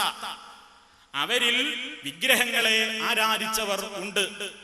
അള്ളാഹുവിന്റെ സത്ത പ്രപഞ്ചത്തിലെ ഓരോ അണുവിലുമുണ്ടല്ലോ, സമ്പൂർണമായും ഉണ്ട്. പക്ഷേ അവതരണമോ ഐക്യമോ അല്ല അത്. അള്ളാഹു അവതരിപ്പിച്ചിട്ടുമില്ല, അള്ളാഹു അവതരിച്ചിട്ടുമില്ല, ഐക്യപ്പെട്ടിട്ടുമില്ല. അല്ലാതെ തന്നെ ഓരോ അണുവിലും അവനുണ്ട്. അതിനാൽ ആ വിഗ്രഹങ്ങളുടെ പൊരുളും അവൻ തന്നെയാണ്. ഇനി ശരിക്ക് ശ്രദ്ധിച്ചോളണം, ഒരൊറ്റ ശ്രോതാവിന്റെയും ശ്രദ്ധ തെറ്റിപ്പോകരുത്. അടുത്ത വരി നിങ്ങൾ കേട്ടോ. അതിനാൽ അവർ ആരാധിക്കുന്നതും അള്ളാഹുവിനെ അല്ലാതെ മറ്റാരെയുമല്ല. ബിംബത്തെ ആരാധിക്കുന്നവരും സൂര്യനെ ആരാധിക്കുന്നവരും പാമ്പിനെ ആരാധിക്കുന്നവരും എന്തിനെ ആരാധിക്കുന്നവരും ആരാധിക്കുന്നത് ആരെ തന്നെയാണ്? അള്ളാഹുവിനെ തന്നെയാണ്. എന്തിനെ ആരാധിച്ചാലും അത് അള്ളാഹുവിനെ ആയേ വരൂ. ആരാധനക്കർഹൻ അവൻ മാത്രം. ഇതൊന്നും അറിയാതെ വിഗ്രഹങ്ങളെ ആരാധിച്ചാലും അത് അള്ളാഹുവിനുള്ള ആരാധന തന്നെ. അവരുടെ ഉദ്ദേശവും നീയത്തും എന്തായാലും കുഴപ്പമില്ല, ആരാധന അള്ളാഹുവിന് തന്നെയായേ വരൂ. ആരെ ആരാധിച്ചാലും ആരാധന ആർക്കായിട്ടേ വരുള്ളൂ? അള്ളാഹുവിനായിട്ടേ വരുള്ളൂ. എളുപ്പായില്ലേ സുഹൃത്തുക്കളെ? എളുപ്പായില്ലേ? ഇനിയിപ്പൊ ആരെ ആരാധിച്ചാലെന്താ, ആരെ പൂജിച്ചാലെന്താ സുഹൃത്തുക്കളെ? എല്ലാം എളുപ്പമായി പോയില്ലേ? എന്തിനെ ആരാധിച്ചാലും അള്ളാഹ്ക്കുള്ള ആരാധന. കാരണം ഇവിടെ ആരാധന നടക്കുക അള്ളാഹ്ക്ക് മാത്രമേ ഉള്ളൂ. അതുകൊണ്ട് എന്തിനെ പൂജിച്ചാലും എന്തിനെ ആരാധിച്ചാലും അള്ളാഹുവിന് എന്ന്. ഇതൊക്കെ വെറുതെ പറയുന്നതല്ല, അതിനായി സ്ക്രീനിൽ ഇതൊക്കെ കാണിക്കുന്നത്. എന്തെന്നറിയോ? ഇതൊന്നും ഞങ്ങൾക്ക് ബാധകല്ല എന്ന് പറയും. ഇതൊന്നും ഞങ്ങൾ എഴുതിയതല്ല, നിങ്ങൾ എഴുതിയതല്ലേ? സമസ്തയുടെ ഔദ്യോഗികമായ പത്രങ്ങളിൽ എഴുതിയില്ലേ നിങ്ങൾ? സുന്നി സാഹിത്യ തറവാട്ടിലെ കാവലാളാണ് KVM പന്താവൂര്. സുന്നി സാഹിത്യ തറവാട്ടിലെ കാവലാള്, ഇസ്ലാമിക ഗ്രന്ഥരചനാ ലോകത്തെ കുലപതി എന്നാണ് പുകഴ്ത്തിയത്. ആരെപ്പറ്റി? KVM പന്താവൂര് മുസ്ലിയാരെ സംബന്ധിച്ച്. അയാൾ എഴുതിവിട്ടതാണ് ഇതൊക്കെ. ഇത് അയാളെ വരികളല്ല. അബ്ദുൽ കരീം ജിയലി എന്ന സൂഫിയുടെ അൽ ഇൻസാനുൽ കാമിൽ, ഇവിടുത്തെ ഖുറാഫികളുടെ പ്രസിദ്ധീകരണങ്ങൾ അത് വിവർത്തനം ചെയ്തുകൊണ്ടിരിക്കുന്നുണ്ട്. ആ പുസ്തകത്തിലാണ് ഈ വന്നത്. നിങ്ങൾക്ക് ഒഴിഞ്ഞു മാറാൻ പറ്റൂല. ഒരു കാര്യം ആദ്യമേ സൂചിപ്പിക്കട്ടെ, ഈ നിങ്ങൾ എന്ന് പറയുമ്പോൾ എന്റെ പ്രിയപ്പെട്ട ശ്രോതാക്കൾ ആരും വിചാരിക്കരുത് ഇവിടെ ഒരുമിച്ച് കൂടിയ എന്റെ ബഹുമാന്യരായ ശ്രോതാക്കളാണ്. അല്ല, ഞാൻ ഉദ്ദേശിക്കുന്നത് ഈ സത്യത്തെ മൂടി വെച്ചുകൊണ്ട് ഈ പാവപ്പെട്ട ജനങ്ങളെ പറ്റിക്കുന്ന ഒരുപാട് മുസ്ലിയാക്കന്മാരുണ്ട്. ആ മുസ്ലിയാക്കന്മാരോടാ പറയുന്നത്. ആ മുസ്ലിയാക്കന്മാരെ കൊണ്ട് നടക്കുന്നവരോടാ ചോദിക്കാനുള്ളത്. നിങ്ങൾക്ക് നിഷേധിക്കാൻ കഴിയോ? ഉണ്ടെങ്കിൽ കാണട്ടെ. അല്ലേ? നാളെ വന്നിട്ട് പറയണം ഇങ്ങനെ ഒരു പുസ്തകമില്ല, അല്ലെങ്കിൽ ഉണ്ട് ഞങ്ങൾക്കത് ബാധകല്ല, അല്ലെങ്കിൽ ഞങ്ങളത് അംഗീകരിക്കുന്നില്ല. അപ്പോൾ കാണാം. അതിന്റെ ശേഷം ഇതിനാ പറഞ്ഞതെന്ത്?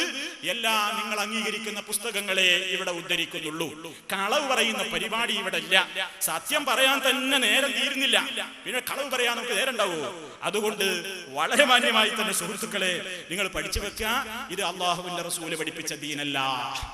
ഇത് അള്ളാഹുവിന്റെ റസൂല് പഠിപ്പിച്ച ദീനല്ല. എന്ത്? സൃഷ്ടികളൊക്കെ അള്ളയായി തീരുന്ന ഒരു വിശ്വാസം. ഏതിനെ പൂജിച്ചാലും അത് അള്ളാഹ്ക്കുള്ള ആരാധനയാണ്. വാസ്തവത്തിൽ നിങ്ങൾ എന്ത് നിയ്യത്തിൽ ഏതിനെ പൂജിച്ചാലും അതൊക്കെ അള്ളാഹുവിനുള്ള ആരാധന ആയിട്ടേ വരൂ. നിങ്ങൾ എന്ത് വിചാരിച്ചില്ലെങ്കിലും വിചാരിച്ചാലും ഒക്കെ ആർക്കുള്ള ആരാധനയാണ്? അള്ളാഹുവിനുള്ള ആരാധനയാണ് കൂട്ടരെ. പിന്നെ എന്താണ് ഇസ്ലാം? പൊളിഞ്ഞില്ലേ?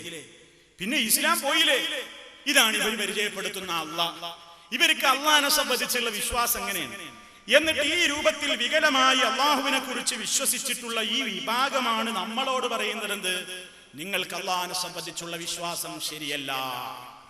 നമ്മളോട് പറയാണ് മുജാഹിദിന്റെ അള്ളാഹു കൈയുള്ള അള്ളയാണ്, കണ്ണുള്ള അള്ള, മൂക്കുള്ള അള്ള, കാലുള്ള അള്ള, അതുപോലെ തന്നെ ഇറങ്ങുന്ന അള്ള, കയറുന്ന അള്ള. എന്നിട്ട് പരിഹസിക്ക. എന്താ? അള്ളാഹുവിന്റെ റസൂല് നമുക്ക് അള്ളാഹുവിനെ സംബന്ധിച്ച് കുറെ പറഞ്ഞു തന്നിട്ടുണ്ട്. അള്ളാഹു അവന്റെ ഖുർആനിൽ പറഞ്ഞു തന്നിട്ടുണ്ട്. പടച്ചതമ്പുരാന്റെ കുറെ പേരുകൾ, അള്ളാഹുവിന്റെ കുറെ വിശേഷണങ്ങളും പറഞ്ഞു തന്നിട്ടുണ്ട്. ആ വിശേഷണങ്ങളിൽ പടച്ചതമ്പുരാനെ സംബന്ധിച്ച് യദുല്ലാഹി അള്ളാഹുവിന്റെ കൈ എന്ന് പറഞ്ഞിട്ടുണ്ട്, വജ്ഹുല്ലാഹി അള്ളാഹുവിന്റെ മുഖം എന്ന് പറഞ്ഞിട്ടുണ്ട്. അതുപോലെ തന്നെ റിജില് എന്ന ഹദീസിൽ വന്നിട്ടുണ്ട്, കാല് എന്ന്, വിരലുകൾ എന്ന ഹദീസിൽ വന്നിട്ടുണ്ട്. അതുപോലെ തന്നെ അള്ളാഹു ഇറങ്ങും എന്ന ഹദീസിൽ വന്നിട്ടുണ്ട്. ഏതുപോലെ പടച്ചതമ്പുരാൻ തന്നെ വിശദീകരിച്ചല്ലോ, യൻസിലു റബ്ബുനാ തബാറക വതആല ഇലസ്സമാഇ ദുനിയാ. എല്ലാ രാത്രിയിലെയും അവസാനത്തെ യാമങ്ങളിൽ അല്ലാഹു സുബ്ഹാനഹു വ തആല ഒന്നാം ആകാശത്തിലേക്ക് ഇറങ്ങി വരും. അല്ലാഹ് എല്ലാ ദിവസവും ഒന്നാം ആകാശത്തിലേക്ക് ഇറങ്ങി വരും. എന്നിട്ട് സൃഷ്ടികളോട് ചോദിക്കും, ആരെങ്കിലും എന്നോട് പ്രാർത്ഥിക്കാനുണ്ടോ? ഞാൻ ഉത്തരം തരാം. ആരെങ്കിലും എന്നോട് ചോദിക്കാനുണ്ടോ? ഞാൻ അവന് ഉത്തരം തരാം. ആരെങ്കിലും എന്നോട് പാപമോചനത്തിന് അർത്ഥിക്കാനുണ്ടോ? ഞാൻ അവന് ഉത്തരം തരാം. എന്നിങ്ങനെ അള്ളാഹു ചോദിക്കുന്ന നേരമാണത് എന്ന് നമുക്ക് ഹദീസുകളിൽ കാണാം. ഇങ്ങനെ സുഹൃത്തുക്കളെ, അള്ളാഹുവിനെ സംബന്ധിച്ച് അവന്റെ കൈ, അവന്റെ മുഖം, അവന്റെ ഇറങ്ങൽ, അവൻ അർശിൽ ഉപവിഷ്ടനായി, സിംഹാസനത്തിൽ ഉപവിഷ്ടനായി എന്നൊക്കെ പറയുമ്പോ എന്താ നമ്മൾ മനസ്സിലാക്കേണ്ടത്? ഒരൽപ്പം സുഹൃത്തുക്കളെ നിങ്ങൾ അതൊന്ന് തല കൊടുത്ത് ചിന്തിക്കണം. എന്താ നമ്മൾ അള്ളാഹുവിനെ കുറിച്ച് അത്തരം കാര്യങ്ങളിൽ വിശ്വസിക്കേണ്ടത്? ഈ ലോകത്തിന് ദീന് പഠിപ്പിക്കാൻ നിയുക്തനായ സയ്യിദുനാ മുഹമ്മദുർ റസൂലുള്ളാഹി, ആ റസൂലുള്ള സഹാബത്തിന് പഠിപ്പിച്ചു കൊടുത്തത് എന്താ? ഖുർആനിൽ വന്നതുപോലെ അങ്ങ് പഠിപ്പിച്ചു കൊടുത്തു. യദുല്ലാഹി എന്ന് പറഞ്ഞപ്പോ അള്ളാഹുടെ കൈ, ആ നിലക്കന്നെ അവർ മനസ്സിലാക്കി.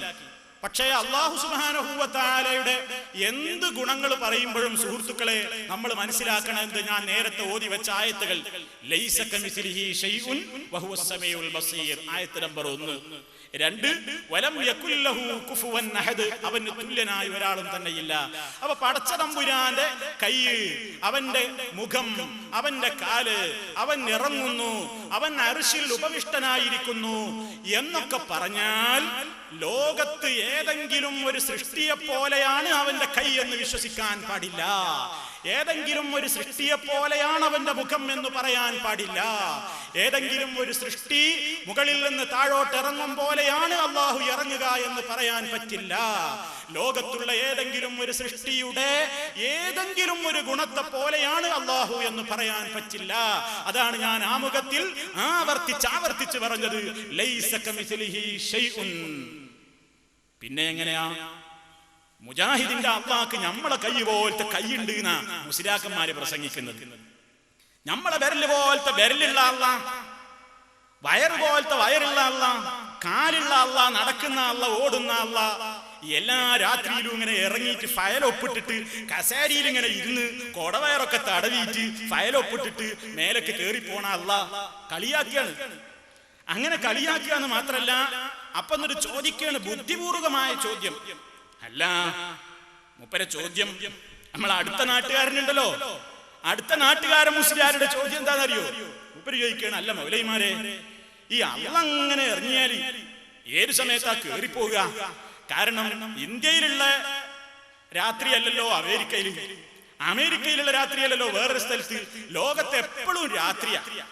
അപ്പൊ അള്ള അങ്ങനെ ഇറങ്ങാൻ വിചാരിച്ചാ പിന്നെ ഇറങ്ങാൻ തന്നെയല്ലോ ഒഴിവുണ്ടാവുള്ളൂ. ഇങ്ങനെ കറങ്ങേണ്ടി വരൂല അള്ള, മൂപ്പര കാട്ടല, അള്ള അങ്ങനെ കറങ്ങേണ്ടി വരൂലേ? എന്നിട്ട് അള്ള അങ്ങനെ ഇരിക്കുക, കസേര ഇങ്ങനെ എരിവിരി കൊള്ളുക, എന്നിട്ട് ഇങ്ങനെ ഒപ്പിടുക. പടച്ചോന്റെ മുഖം, അള്ളാഹുടെ മുഖത്തെ പറ്റി എന്താ പറയുന്നത്? വിശുദ്ധ ഖുർആനിലൊരു ആയത്തുണ്ട്, അള്ളാഹുവിന്റെ മുഖം ബാക്കിയാകും, എല്ലാം നശിക്കും. മൂപ്പര് പറയണത് ഐസിമ്പിയ കോല് പോലെ, ഐസ് ഇങ്ങനെ ഈമ്പി തീർന്ന പിന്നെ കോല് മാത്രം ബാക്കിയാവില്ലേ? ഇതാ മുജാഹിദിന്റെ അള്ളാഹ്. കളിയാക്കുന്നതിന് പരിധിയില്ലേ? എടോ പഠിച്ചു വെച്ചോ, എന്തെന്നറിയോ? അള്ളാഹു അവനെ കുറിച്ച് അവന്റെ ഖുർആനിലും മഹാനായ നബി സല്ലല്ലാഹു അലൈഹി വസല്ലം അവിടുത്തെ തിരുവചനങ്ങളിലൊക്കെ അള്ളാനെ എങ്ങനെ പരിചയപ്പെടുത്തിയോ അതുപോലെ വിശ്വസിക്കലാണ് സലഫികളുടെ അഖീദ. അങ്ങനെ തന്നെ വിശ്വസിക്കണം. അള്ള ഇറങ്ങും പറഞ്ഞോ, ഇറങ്ങും തന്നെ പറയണം. അള്ള ഉപവിഷ്ടനായി എന്ന് പറയണോ, അങ്ങനെ തന്നെ പറയണം. അള്ളാഹുടെ മുഖം ഉണ്ടോ, അങ്ങനെ തന്നെ പറയണം.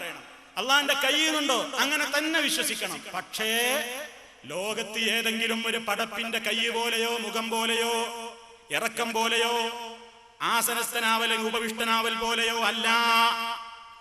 അവൻ എല്ലാ നിലക്കും വ്യത്യസ്തനാണ്. ഇതാണ് മുസ്ലിമീങ്ങൾ പഠിച്ചു വെച്ച അഖീദ, ഇതാ റസൂൽ പഠിപ്പിച്ച അഖീദ, ഇതാണ് സ്വഹാബത്ത് പഠിപ്പിച്ച അഖീദ.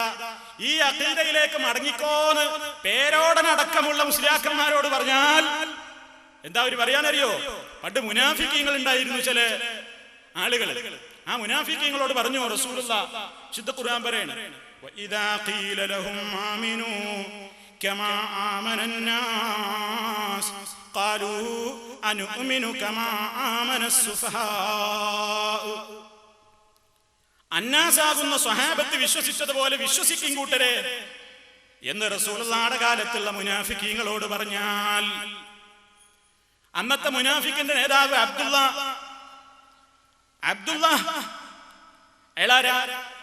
അന്ന് അബൂജാഹിലിനെയും മുനാഫിക്ക് നേതാവ് അബ്ദുള്ളനെന്നും മുസ്ലിയാരിന്ന് വിളിക്കലില്ല. കാരണം എന്താ? അബൂബക്കർ സിദ്ദീഖിനെയും ഉമർ ഖത്താബിനെയും മൗലവിന്നും പറയുന്ന കാലല്ലത്. അപ്പൊ അന്ന് അബൂബക്കർ സിദ്ദീഖിനെയും ഉമർ ഖത്താബിനെയും മൗലവിന്നും പറയില്ല. ഈ അബ്ദുള്ളനെയും അബൂജാഹിലിനെയൊന്നും മുസ്ലിയാരിന്നും പറയില്ല. ഏതോ ആകട്ടെ, ഇയാൾ പറയുന്ന ഭാഷയിലാണെങ്കിൽ അബ്ദുള്ള മുസ്ലിയാരോട് പറഞ്ഞു, നിങ്ങൾ സ്വഹാബത്ത് വിശ്വസിക്കും പോലെ വിശ്വസിക്കണം എന്ന് പറഞ്ഞാൽ ഖാലു അവർ പറയും, അനുഅ്മിനു ഞങ്ങൾ വിശ്വസിക്കാനോ, കമാ ആമനസ്സുഫഹാ ഈ വിഡ്ഢികൾ വിശ്വസിക്കും പോലെ അള്ള ഇറങ്ങുന്നോ, കയ്യുന്നോ, മുഖംന്നോ പടച്ചതമ്പുരാൻ യോജിച്ച നിലക്ക് അങ്ങനെ വിശ്വസിക്കാനോ എന്ന് പറഞ്ഞവർ കളിയാക്കും. ഇതാ ഇയാളുടെ മുൻഗാമികളുടെ പരിപാടി അതായിരുന്നു, കളിയാക്കുക. എന്ത് പറഞ്ഞിട്ട്? ഇറങ്ങേ കയറുക എന്നൊക്കെ പറഞ്ഞിട്ട് ഒരു കളി. അപ്പൊ സുഹൃത്തുക്കളെ, ശരിക്കും പഠിച്ചു വെച്ചോ വിഷയം. അള്ളാഹുവിന്റെ ഈ വിശേഷണങ്ങളെ സംബന്ധിച്ച് നമ്മൾ പറയുന്നത് ഇത്രയേ ഉള്ളൂ. എന്ത്? അള്ളാഹുവിന് ഖുർആനിൽ പറഞ്ഞ ഈ വിശേഷണങ്ങളൊക്കെ ഉണ്ട്. പക്ഷേ സൃഷ്ടികളുടെ വിശേഷണം പോലെ എന്ന് പറയാൻ പാടില്ല. അവന് യോജിക്കുന്ന നിലക്ക് ഇതൊക്കെ ഉണ്ട് തന്നെ വിശ്വസിക്കേണ്ടത്. ഇതാണ് സലഫികളുടെ അഖീദ. ഇത് സലഫികൾ മാത്രമല്ല. നിങ്ങൾ നോക്കൂ, ഇത് ഇവരുടെ വിജ്ഞാനകോശമാണ്.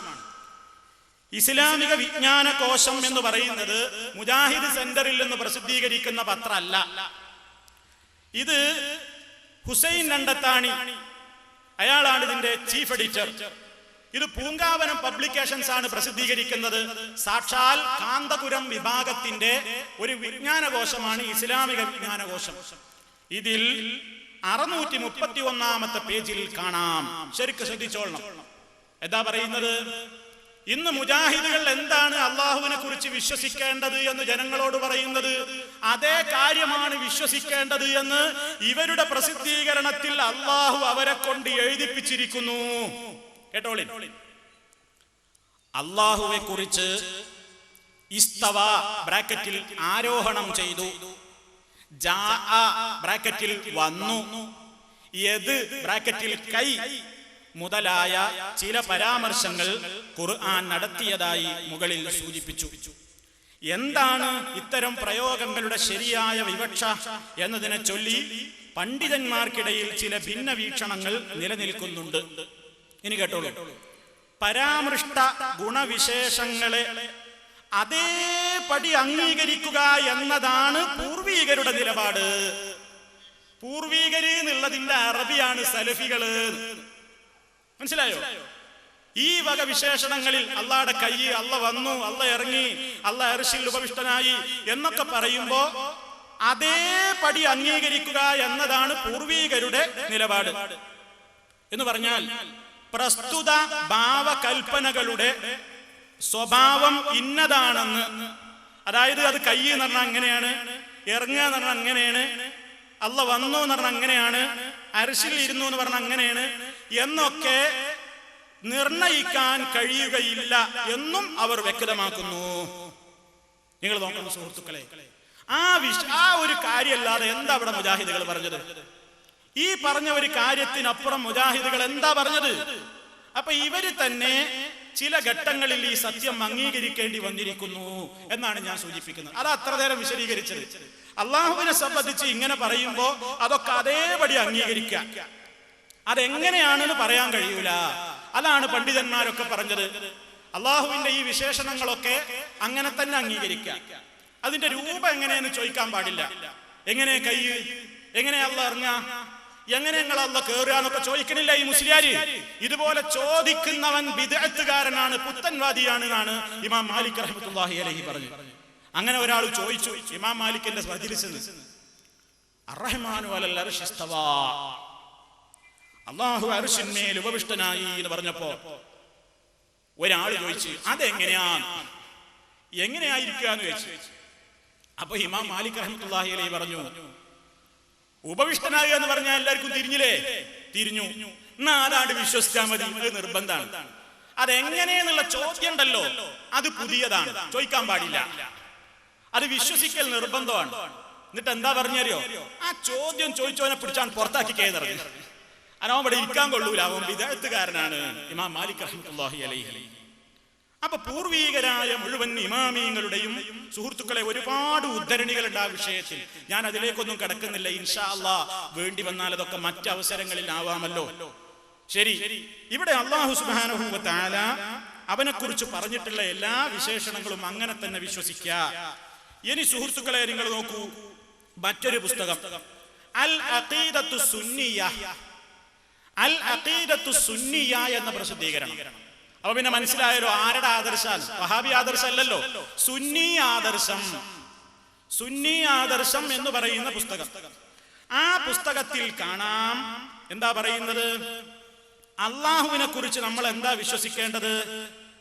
വിശുദ്ധ ഖുർആനിൽ അള്ളാഹുവിന്റെ സിഫാത്ത് വിവരിക്കുന്ന സൂക്തങ്ങൾ അതിന്റെ ബാഹ്യാർത്ഥത്തിൽ തന്നെ പ്രയോഗിക്കുകയും നബി സല്ലല്ലാഹു അലൈഹി വസല്ലം വിശദീകരിച്ച് തന്നിട്ടില്ലാത്തവ വിശദീകരണത്തിൽ നിന്ന് മാറ്റി നിർത്തുകയും അവ കണ്ണടച്ച് തന്നെ അംഗീകരിക്കുകയും ചെയ്യുന്നു. കാരണം ദൈവിക സത്തയും ഗുണങ്ങളും മനുഷ്യബുദ്ധിക്ക് അതീതമായാണ് അവൻ വിവരിക്കുന്നത്. അവ മനുഷ്യക പ്രകൃതിക്ക് അനുയോജ്യമായി വ്യാഖ്യാനിക്കേണ്ടി വന്നാൽ സൃഷ്ടികളിൽ ഏതെങ്കിലും ഒന്നിനോട് സാമ്യപ്പെടുത്തുകയും അതിന്റെ രൂപത്തിലോ ഭാവത്തിലോ മാത്രം ഒതുങ്ങി നിന്നുകൊണ്ട് മാത്രം അള്ളാഹുവിന്റെ സത്തയെ കുറിച്ച് അവൻ ഗ്രഹിക്കാൻ നിർബന്ധിതനായി തീരുകയും ചെയ്യും. അതാവട്ടെ യഥാർത്ഥത്തിൽ അള്ളാഹുവിന്റെ സത്തയിലുള്ള ശിർക്കുമാണ്. അപ്രകാരം തന്നെയാണ് സിഫാത്തുകളുടെയും അവസ്ഥ. അവ മറ്റൊന്നിനോടും സാമ്യതയില്ലാത്തവയാണ്. അതാണ് തൗഹീദിന്റെ യഥാർത്ഥമായ രൂപം. നിങ്ങൾ നോക്കൂ, ഈ പറഞ്ഞ കാര്യങ്ങൾ തന്നെയാണ്. ഞാൻ ഓരോന്ന് വായിച്ച് വിശദീകരിക്കുന്നില്ല. അപ്പൊ സുഹൃത്തുക്കളെ, ഇപ്പൊ എന്താ മനസ്സിലായത്? അള്ളാഹുവിനെ സംബന്ധിച്ച് അവൻ എന്താ പറഞ്ഞതെങ്കിൽ അത് അപ്പടി എന്ന് വിശ്വസിക്കാം. ഇവിടെ ഇപ്പൊ വലിയ പരിഹാസത്തിന് വിധേയമായ സംഗതിയാണെന്ന് അള്ളാഹ് ഇറങ്ങുന്നു. എന്തേ നമ്മൾ തെറ്റ് ചെയ്തത്? എന്താണ് മുജാഹിദുകൾ തെറ്റ് ചെയ്തത്? നിങ്ങൾ പറയണം. അള്ളാഹുവിന്റെ റസൂൽ ഒരു ഹദീസ് പറഞ്ഞു. എന്താ അത്? പഠിച്ചു വെച്ചോളിൻ. യൻസിലു റബ്ബുനാ തബാറക വതആല ഇലസ് സമാഇദ് ദുനിയാ. അള്ളാഹു എല്ലാ രാത്രിയിലും ഒന്നാം ആകാശത്തിലേക്ക് ഇറങ്ങി വരും. അങ്ങനെ നമ്മൾ അർത്ഥം വെച്ചു. നമ്മൾ ആരെങ്കിലും പറഞ്ഞോ മനുഷ്യൻ ഇറങ്ങും പോലെ, പ്ലെയിൻ ഇറങ്ങും പോലെ എന്ന് പറഞ്ഞോ? ഞാൻ ഈ സ്റ്റേജിൽ നിന്ന് ഗോവണിപ്പടി ഇറങ്ങും പോലെ എന്ന് പറഞ്ഞോ? മരത്തുമെന്ന് ഇറങ്ങും പോലെ എന്ന് പറഞ്ഞോ? ഇല്ലല്ലോ. എന്തേ പറഞ്ഞുള്ളൂ? അള്ളാഹുടെ റസൂല് പറഞ്ഞത് അതേ പടിയാണ് പറഞ്ഞു. ഇറങ്ങി വരും. എങ്ങനെയെന്ന് നമുക്ക് അറിഞ്ഞൂടാ. എന്നാ പിന്നെ എങ്ങനെയെന്ന് അറിഞ്ഞൂടാന്ന് വിചാരിച്ച് ഇറങ്ങി വരും എന്ന് പറയാൻ പാടില്ലേ? പറയാൻ പാടുണ്ട്. അങ്ങനെ തന്നെ പറയേണ്ടത്. രൂപം നമുക്ക് അറിഞ്ഞൂടാ. കാരണം അള്ളാഹു ഒരാളെ പോലെയല്ല. എങ്കിലല്ല അയാൾ ഇറങ്ങും പോലെ എന്ന് പറയാ. അപ്പൊ സുഹൃത്തുക്കളെ, ഇതാണ് യഥാർത്ഥത്തിലുള്ള വിശ്വാസം. ഇവര് തന്നെ അങ്ങനെ അർത്ഥം നൽകിയിട്ടില്ലേ? ഈ ഹദീസിന് ഇവര് തന്നെ അങ്ങനെ അർത്ഥം നൽകിയിട്ടില്ലേ? പഠിച്ചു വെച്ചോ. റിസാല, ഇത് റിസാലയാണ്. റിസാല എന്ന് പറഞ്ഞാൽ സാക്ഷാൽ കാന്തപുരം വിഭാഗത്തിന്റെ SSF-കാരന്റെ മുഖപത്രമാണ്. ആ റിസാലയിൽ കാണാം. എന്താ റിസാലയിൽ പറഞ്ഞത്? ശരിക്ക് ശ്രദ്ധിച്ചോ. നബി സല്ലല്ലാഹു അലൈഹി വസല്ലം പറയുന്നു, ഈ രാത്രി അല്ലാഹു ഒന്നാം ആകാശത്തിലേക്ക് ഇറങ്ങി വരും. ആരാ അർത്ഥം വെച്ചത്? മാഹിൻ സഖാഫി അർത്ഥം വെക്കാണ്. EK മാഹിൻ സഖാഫി കൊടുക്കുന്ന അർത്ഥാണത്. ഈ രാത്രി അല്ലാഹു ഒന്നാം ആകാശത്തിലേക്ക് ഇറങ്ങി വരും. വേറെ ഇറങ്ങല്ല, ഇറങ്ങി വരും. ആര്? അല്ലാഹു. ആ ഹദീസിന് അർത്ഥം കൊടുത്തതാണ്. ഇനി വേറൊന്ന് കേട്ടോളൂ. ഇന്ന് ശഅബാൻ 15-ാം രാവാണ്. ഈ രാവിൽ അല്ലാഹു അവന്റെ അടിമകളിൽ പ്രത്യക്ഷപ്പെടും. അല്ലാഹു അവന്റെ അടിമകളിൽ ഇങ്ങോട്ട് പ്രത്യക്ഷപ്പെടുന്നു. പ്രത്യക്ഷപ്പെട്ടിട്ട് അവൻ ചോദിക്കും, പാപമോചനത്തിന് ആവശ്യപ്പെടുന്നവർക്ക് പുറത്തു കൊടുക്കുകയും റഹ്മത്ത് നൽകുകയും ചെയ്യും എന്നവൻ വിളംബരം ചെയ്യും. അപ്പൊ എന്തായി? അല്ലാഹു ഇറങ്ങി വരും, പ്രത്യക്ഷപ്പെടും എന്ന് നിങ്ങൾ അർത്ഥം കൊടുത്തിട്ടില്ലേ? നിഷേധിക്കാൻ കഴിയുമോ നിങ്ങൾക്ക്? നിങ്ങളുടെ പത്രല്ലേ? കൃത്യമായി പറഞ്ഞിട്ടില്ലേ? റിസാല വാരികയിൽ 1996 ജനുവരി ലക്കം കൃത്യമായി നിങ്ങൾ എഴുതിയതാണത്. അല്ലാഹു ഇറങ്ങി വരും, അല്ലാഹു പ്രത്യക്ഷപ്പെടും എന്ന് വളരെ കൃത്യമായി രേഖപ്പെടുത്തി. തീർന്നില്ല. നിങ്ങൾ നോക്കൂ, അതേ റിസാല തന്നെ 2004 എഴുതുകയാണ്. ശ്രദ്ധിച്ചോ. ഇവിടെ ഇറങ്ങി വരും എന്നുള്ള അർത്ഥമല്ല മുജാഹിദ് പറഞ്ഞത്, അതന്നെ നിങ്ങളും പറഞ്ഞത്. നിങ്ങളെന്ന് പറഞ്ഞാൽ മുസ്ലിയാക്കന്മാര് പഠിച്ചു വെക്കുക. നബി സല്ലല്ലാഹു അലൈഹി വസല്ലം പറയുന്നു, ഞാൻ റിസാലിന്നാ വായിക്കണത്, എല്ലാ രാത്രിയും അല്ലാഹു ഒന്നാം ആകാശത്തിലേക്ക് ഇറങ്ങി വരും. അല്ലാഹു എല്ലാ രാത്രിയും ഒന്നാം ആകാശത്തിലേക്ക് ഇറങ്ങി വരും. വളരെ കൃത്യമായി പറയുന്നു.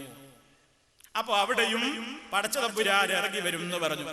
എന്നിട്ട് ശേഷം പറയുന്നുണ്ട് അള്ളാഹുവിന് അനുയോജ്യമായ നിലക്ക്. അതന്നല്ലേ നമ്മൾ പറഞ്ഞത്? വേറെന്താ നമ്മൾ പറഞ്ഞത്? അപ്പൊ സുഹൃത്തുക്കളെ, പടച്ച തമ്പുരാന്റെ വിശേഷണങ്ങളെ കുറിച്ച് അവൻ എന്താണോ പറഞ്ഞത്, ആ അഖീദ മാത്രമേ മുജാഹിദ് പ്രസ്ഥാനം ജനങ്ങളോട് പറയുന്നുള്ളൂ. ഇവരും അത് ചില അവസരങ്ങളിൽ അംഗീകരിച്ചു കൊണ്ടിരിക്കുന്നുണ്ട്. ഇനി വലിയൊരു തർക്കാണെന്ത്?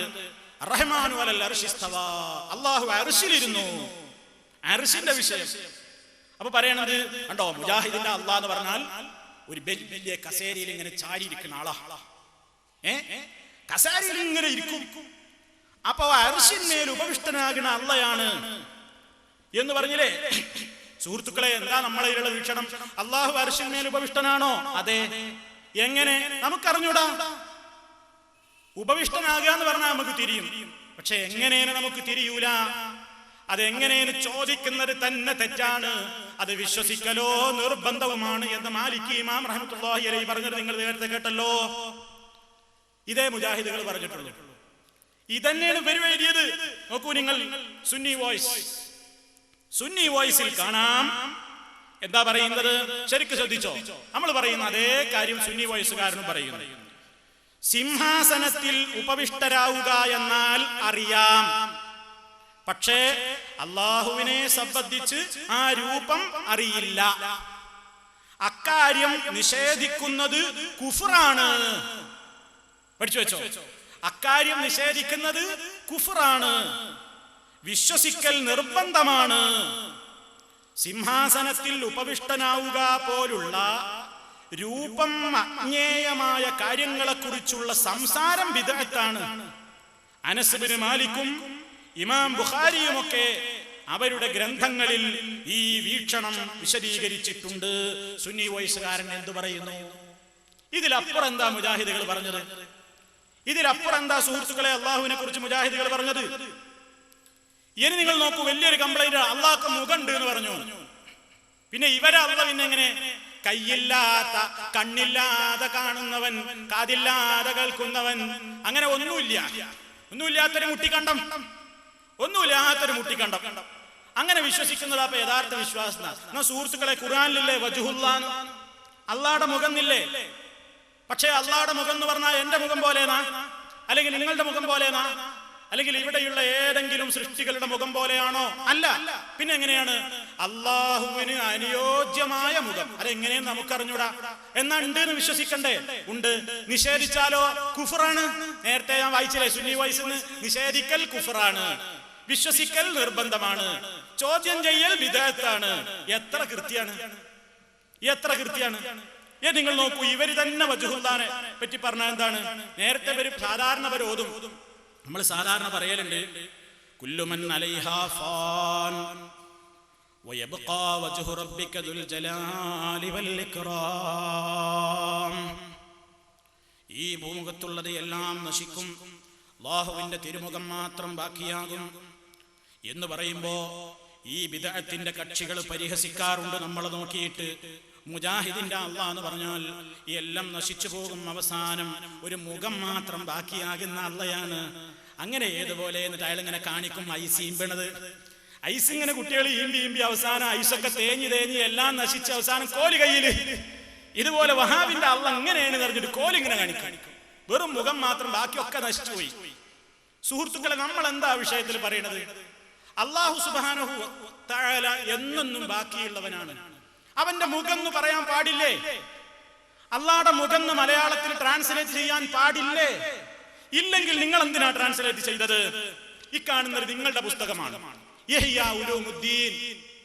ഇഹ്യാ ഉലൂമുദ്ദീൻ എന്ന് പറഞ്ഞാൽ ആരാ പരിഭാഷപ്പെടുത്തിയത്? ഇമാം ഗസ്സാലിയുടെ പുസ്തകമാണ്. പരിഭാഷപ്പെടുത്തിയതോ MV കുഞ്ഞഹമ്മദ് മൗലവി. ഈ MV കുഞ്ഞഹമ്മദ് മൗലവി പരിഭാഷപ്പെടുത്തിയ ഈ ഇഹ്യാ ഏറ്റവും നല്ല പുസ്തകമാണ് ഇതിൽ പരിചയപ്പെടുത്തുന്നുണ്ട്. ആര്? റിസാല വീക്കിലിയിൽ. റിസാല വീക്കിലിയിൽ ഇതിനെ പരിചയപ്പെടുത്തുന്ന മദ്ഹ് എന്ന് കേട്ടോളൂ. ബഹുമാനപ്പെട്ട ഇമാം ഗസ്സാലിയുടെ പ്രസിദ്ധമായ ഇഹ്യാ ഉലൂമുദ്ദീൻ മലയാളത്തിൽ വിവർത്തനം ചെയ്തത് പ്രസിദ്ധ മതപണ്ഡിതൻ മർഹൂം അൽഹാജി MV കുഞ്ഞഹമ്മദ് മൗലവി ആണ്. ഇതിന്റെ പോരിശ കേട്ടോളി. മലയാളത്തിലെ ഏറ്റവും വലിയ ഇസ്ലാം മതഗ്രന്ഥമാണ് ഇഹ്യാ ഉലൂമുദ്ദീൻ. മലയാളത്തിലെ ഏറ്റവും വലിയ ഇസ്ലാം മതഗ്രന്ഥമാണ് ഇഹ്യാ ഉലൂമുദ്ദീൻ. അപ്പൊ ഇനി സംശയമൊന്നും വേണ്ടല്ലോ, ഇത് മൗലവിന്റെ ബുക്കാന്ന് പറയണ്ട. ഇവിടെ മൂപ്പർക്ക് പണി എന്താണെന്നറിയോ? ചില മൗലന്മാരെ പരിപാടി എന്താ അറിയോ? നമ്മൾ എവിടെ പ്രസംഗിച്ചാലും പറയും അതൊക്കെ മൗലവിമാര് കള്ളം പറയുന്നതാണ്, ഞങ്ങൾക്ക് അങ്ങനെ ഒരു വിശ്വാസമില്ല എന്നൊക്കെ പറഞ്ഞിട്ട് ജനങ്ങളെ കുപ്പിയിലാക്കും. അതിനാണ് നിങ്ങളെ കൊണ്ട് കള്ളം പറയിപ്പിക്കാത്ത യന്ത്രങ്ങളാപ്പൊ ആധുനിക ലോകത്തുള്ളത്. എടുത്തങ്ങനെ കാണിക്കും, ഞങ്ങൾ അങ്ങനെ വായിക്കും. നിങ്ങൾ കുറിച്ച് വെക്കാൻ മറുപടി ഉണ്ടെങ്കിൽ പറയാ. ഒന്നുകിൽ ഞങ്ങൾ അങ്ങനെ എഴുതിയിട്ടില്ല എന്ന് പറയാ, അല്ലെങ്കിൽ എഴുതിയിട്ടുണ്ടെങ്കിൽ ഞങ്ങൾക്ക് അത് ബാധകല്ല എന്ന് പറയാ, അല്ലെങ്കിൽ മൂന്നാമത്തെ ഒന്ന് പറയാ, അങ്ങനെയല്ലോ, അതാണ് മാന്യത. അപ്പൊ സുഹൃത്തുക്കളെ, എന്താ അതിൽ എഴുതിയത് കേട്ടോളി. നമ്മൾ ഓതുന്ന അതേ ആയത്ത്, കുല്ലു മൻ അലൈഹാ ഫാൻ വയബ്ഖാ വജ്ഹു റബ്ബിക ദിൽ ജലാലി വൽ ഇക്റാം. റിസാല പരിചയപ്പെടുത്തിയ ഇസ്ലാം മതത്തിലെ ഏറ്റവും വലിയ ഗ്രന്ഥം എന്ന് പരിചയപ്പെടുത്തിയ പുസ്തകത്തിൽ കൊടുത്ത അർത്ഥം കേൾക്കണ്ടേ? മുജാഹിദ് മൗലവിമാര് കൊടുക്കുന്ന അതേ അർത്ഥല്ലേ നിങ്ങളും കൊടുത്തത്? സംശയം ഉണ്ടെങ്കിൽ കേട്ടോ. എന്താ അർത്ഥം? ഭൂമുഖത്തുള്ളതെല്ലാം നശിച്ചു പോകുന്നതായിരിക്കും, മഹത്വത്തിന്റെയും ആദരവിന്റെയും നാഥനായ നിന്റെ രക്ഷിതാവിന്റെ മുഖം അല്ലാതെ മറ്റൊന്നും അവശേഷിക്കുകയില്ല. ഖുർആൻ ഷരീഫേ, ഖുർആൻ ഷരീഫ് എന്ത്? നിന്റെ രക്ഷിതാവിന്റെ മുഖം അല്ലാതെ മറ്റൊന്നും അവശേഷിക്കൂല.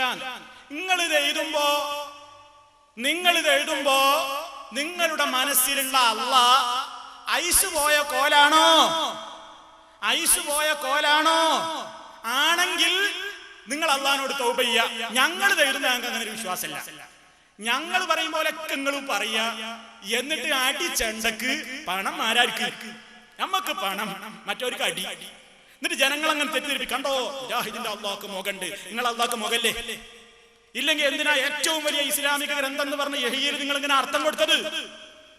ഇത് ഞങ്ങൾ കൊടുത്ത അർത്ഥമല്ലല്ലോ, നിങ്ങളെ മുസ്ലിയാർ കൊടുത്ത അർത്ഥല്ലേ? ഏത്? MV കുഞ്ഞഹമ്മദ് മൗലവി. മൗലവി നോക്കുമ്പോ മുജാഹിദ് മൗലവിയാന്ന് വിചാരിക്കണ്ട, നിങ്ങളുടെ റിസാലയിലല്ലേ പരസ്യം കൊടുത്തത്. എന്നിട്ട് നിങ്ങൾ ജനങ്ങളെ പൊട്ടീസാക്കുക. കണ്ടോ, മുജാഹിദിന്റെ അള്ളാഹ് എന്ന് പറഞ്ഞാൽ മുകളുടെ അള്ളയാണ്, കൈയുള്ള അള്ളയാണ്, ഇറങ്ങുന്ന അള്ളയാണ്, കാലുള്ള അള്ളയാണ്. ഇതൊക്കെ നിങ്ങളും പറഞ്ഞതാണ്. ഇനി സുഹൃത്തുക്കളെ, നമ്മള് സാധാരണ നമ്മൾ വിശദീകരിച്ചല്ലോ. ഇപ്പൊ അള്ളാഹിനെ കുറിച്ചുള്ള നമ്മുടെ വിശ്വാസത്തെ ഇവർ കളിയാക്കുന്നതിൽ അർത്ഥമല്ല എന്നാണ് ഞാൻ പറയുന്നത്. അള്ളാഹുവിനെ കുറിച്ച് മുജാഹിദുകൾ ജനങ്ങളെ പഠിപ്പിക്കുന്നതൊക്കെ അള്ളാഹുവും അവന്റെ റസൂലും അംഗീകരിച്ച കാര്യമാണ്. അതിലപ്പുറം ഒന്നും മുജാഹിദ് പ്രസ്ഥാനം പറഞ്ഞിട്ടില്ല. പറഞ്ഞിട്ടുണ്ട്, ഇത് തെളിയിക്കാനും കഴിയില്ല. ഇലാ യൗമിൽ ഖിയാമ സാധ്യല്ല. ഇത് ഖബർസ്ഥാനിലെ വെല്ലുവിളിയൊന്നുമല്ല. ഈ രൂപത്തിൽ തെളിവുകളുടെ അടിസ്ഥാനത്തിലായി പറയുന്നത്. അപ്പൊ സുഹൃത്തുക്കളെ, അള്ളാഹിനെ കുറിച്ച് നമ്മൾ വിശ്വസിക്കുന്നത് എങ്ങനെയാണ്? ഇവര് വിശ്വസിക്കുന്നതോ അള്ളാഹുവിലേക്ക് ഒരാളാണ്ട് അടുത്തു കഴിഞ്ഞാൽ അയാൾ സമ്പൂർണ്ണ മനുഷ്യനാവും. സമ്പൂർണ്ണ മനുഷ്യനായാലോ പിന്നെ അയാൾ അള്ളാഹ് തന്നെ. അയാളോട് ചോദിച്ചാൽ അള്ളാഹ് ഉത്തരം ചെയ്യാം, അള്ളാഹിനോട് ചോദിച്ചാൽ അയാൾ ഉത്തരം ചെയ്യാം. ഇവര് തമ്മിലൊരു അഡ്ജസ്റ്റ്മെന്റാ. അങ്ങനെ ആരെ വിളിച്ചാലും അവര്, ഇവരെ വിളിച്ചാലും ഇവര്, എവിടെയുണ്ട് അങ്ങനെ ഇവര് പരിചയപ്പെടുത്തുകയാണ്. അങ്ങനെയാണ് പരിചയപ്പെടുത്തിയിട്ട് ആ രൂപത്തിൽ എത്തുന്ന ആൾക്കാരെയാണ് ഇവരെന്ത് പറയുന്നത്? ഔലിയാക്കന്മാർ. ഔലിയാക്കന്മാര്, ഇവരുടെ ഔലിയാക്കന്മാർ എന്ന് പറഞ്ഞാൽ ഈ സമ്പൂർണ്ണ മനുഷ്യന്മാരാ. ഏത് സമ്പൂർണ്ണ മനുഷ്യന്മാര്? ഇപ്പറഞ്ഞ അള്ളാഹിനെ പോലെയാകുന്ന സമ്പൂർണ്ണ മനുഷ്യന്മാര്. അപ്പൊ അവരെ ദർജ എത്ര? ഇത് സ്വഹാബത്തിന് പരിചയമുള്ള ഔലിയാക്കളാണോ? നബിമാർക്ക് പരിചയമുള്ള ഔലിയാക്കളാണോ? ചിന്തിക്കണം എന്റെ പാവപ്പെട്ട മുസ്ലിം സുഹൃത്തുക്കള്, നിഷ്പക്ഷരായ എന്റെ ഉമ്മപങ്ങന്മാര്, സഹോദരന്മാർ ആലോചിക്കണം. ആരാണ് ഇവിടെ അള്ളാഹുവിന്റെ റസൂലും സഹാബത്തും മനസ്സിലാക്കിയിട്ടില്ലാത്ത ആശയങ്ങളും ആദർശങ്ങളും പ്രചരിപ്പിക്കുന്നത്? ഇവര് പറയുന്നത് എന്താ? ഔലിയാക്കന്മാരെ വിളിച്ച് തേടിക്കൊള്ളാൻ. കാരണം എന്താ? അള്ളാഹിനെ വിളിക്കേണ്ടതില്ല, ഇവരെ വിളിച്ചാലും അത് അള്ളാഹിനെ വിളിക്കലൊക്കെ സമാണ്. അപ്പൊ നമ്മൾ വിചാരിക്കും, എന്നാ പിന്നെ പെറ്റങ്ങള് അള്ളാഹിനെ വിളിക്കൊള്ളൂ, കാരണം അള്ളാഹിനെ വിളിച്ചാൽ ഷെയ്ഖ് ഉത്തരം ചെയ്യുന്നാണല്ലോ. അത് ചെയ്യൂല. വിളിക്കൽ ആരെ വിളിക്കൊള്ളൂ? ഷെയ്ഖിനെ വിളിക്കൊള്ളൂ. കാരണം അള്ളാഹിനെ വിളിച്ചാൽ വിശ്വാസം പോരാ. കിട്ടിയില്ലെങ്കിലോ? നല്ല ഉറപ്പുള്ള വഴി എന്താ? ഷെയ്ഖുമാരെ വിളിക്കല്. അതിനെന്ത് ചെയ്തു? ഈ പാവപ്പെട്ട മുസ്ലിമീങ്ങൾക്കിടയിലേക്ക് ഇവര് ഒരു പട്ടിക തയ്യാറാക്കി. എന്താണ് ഈ പട്ടികയിലെ പ്രശ്നം?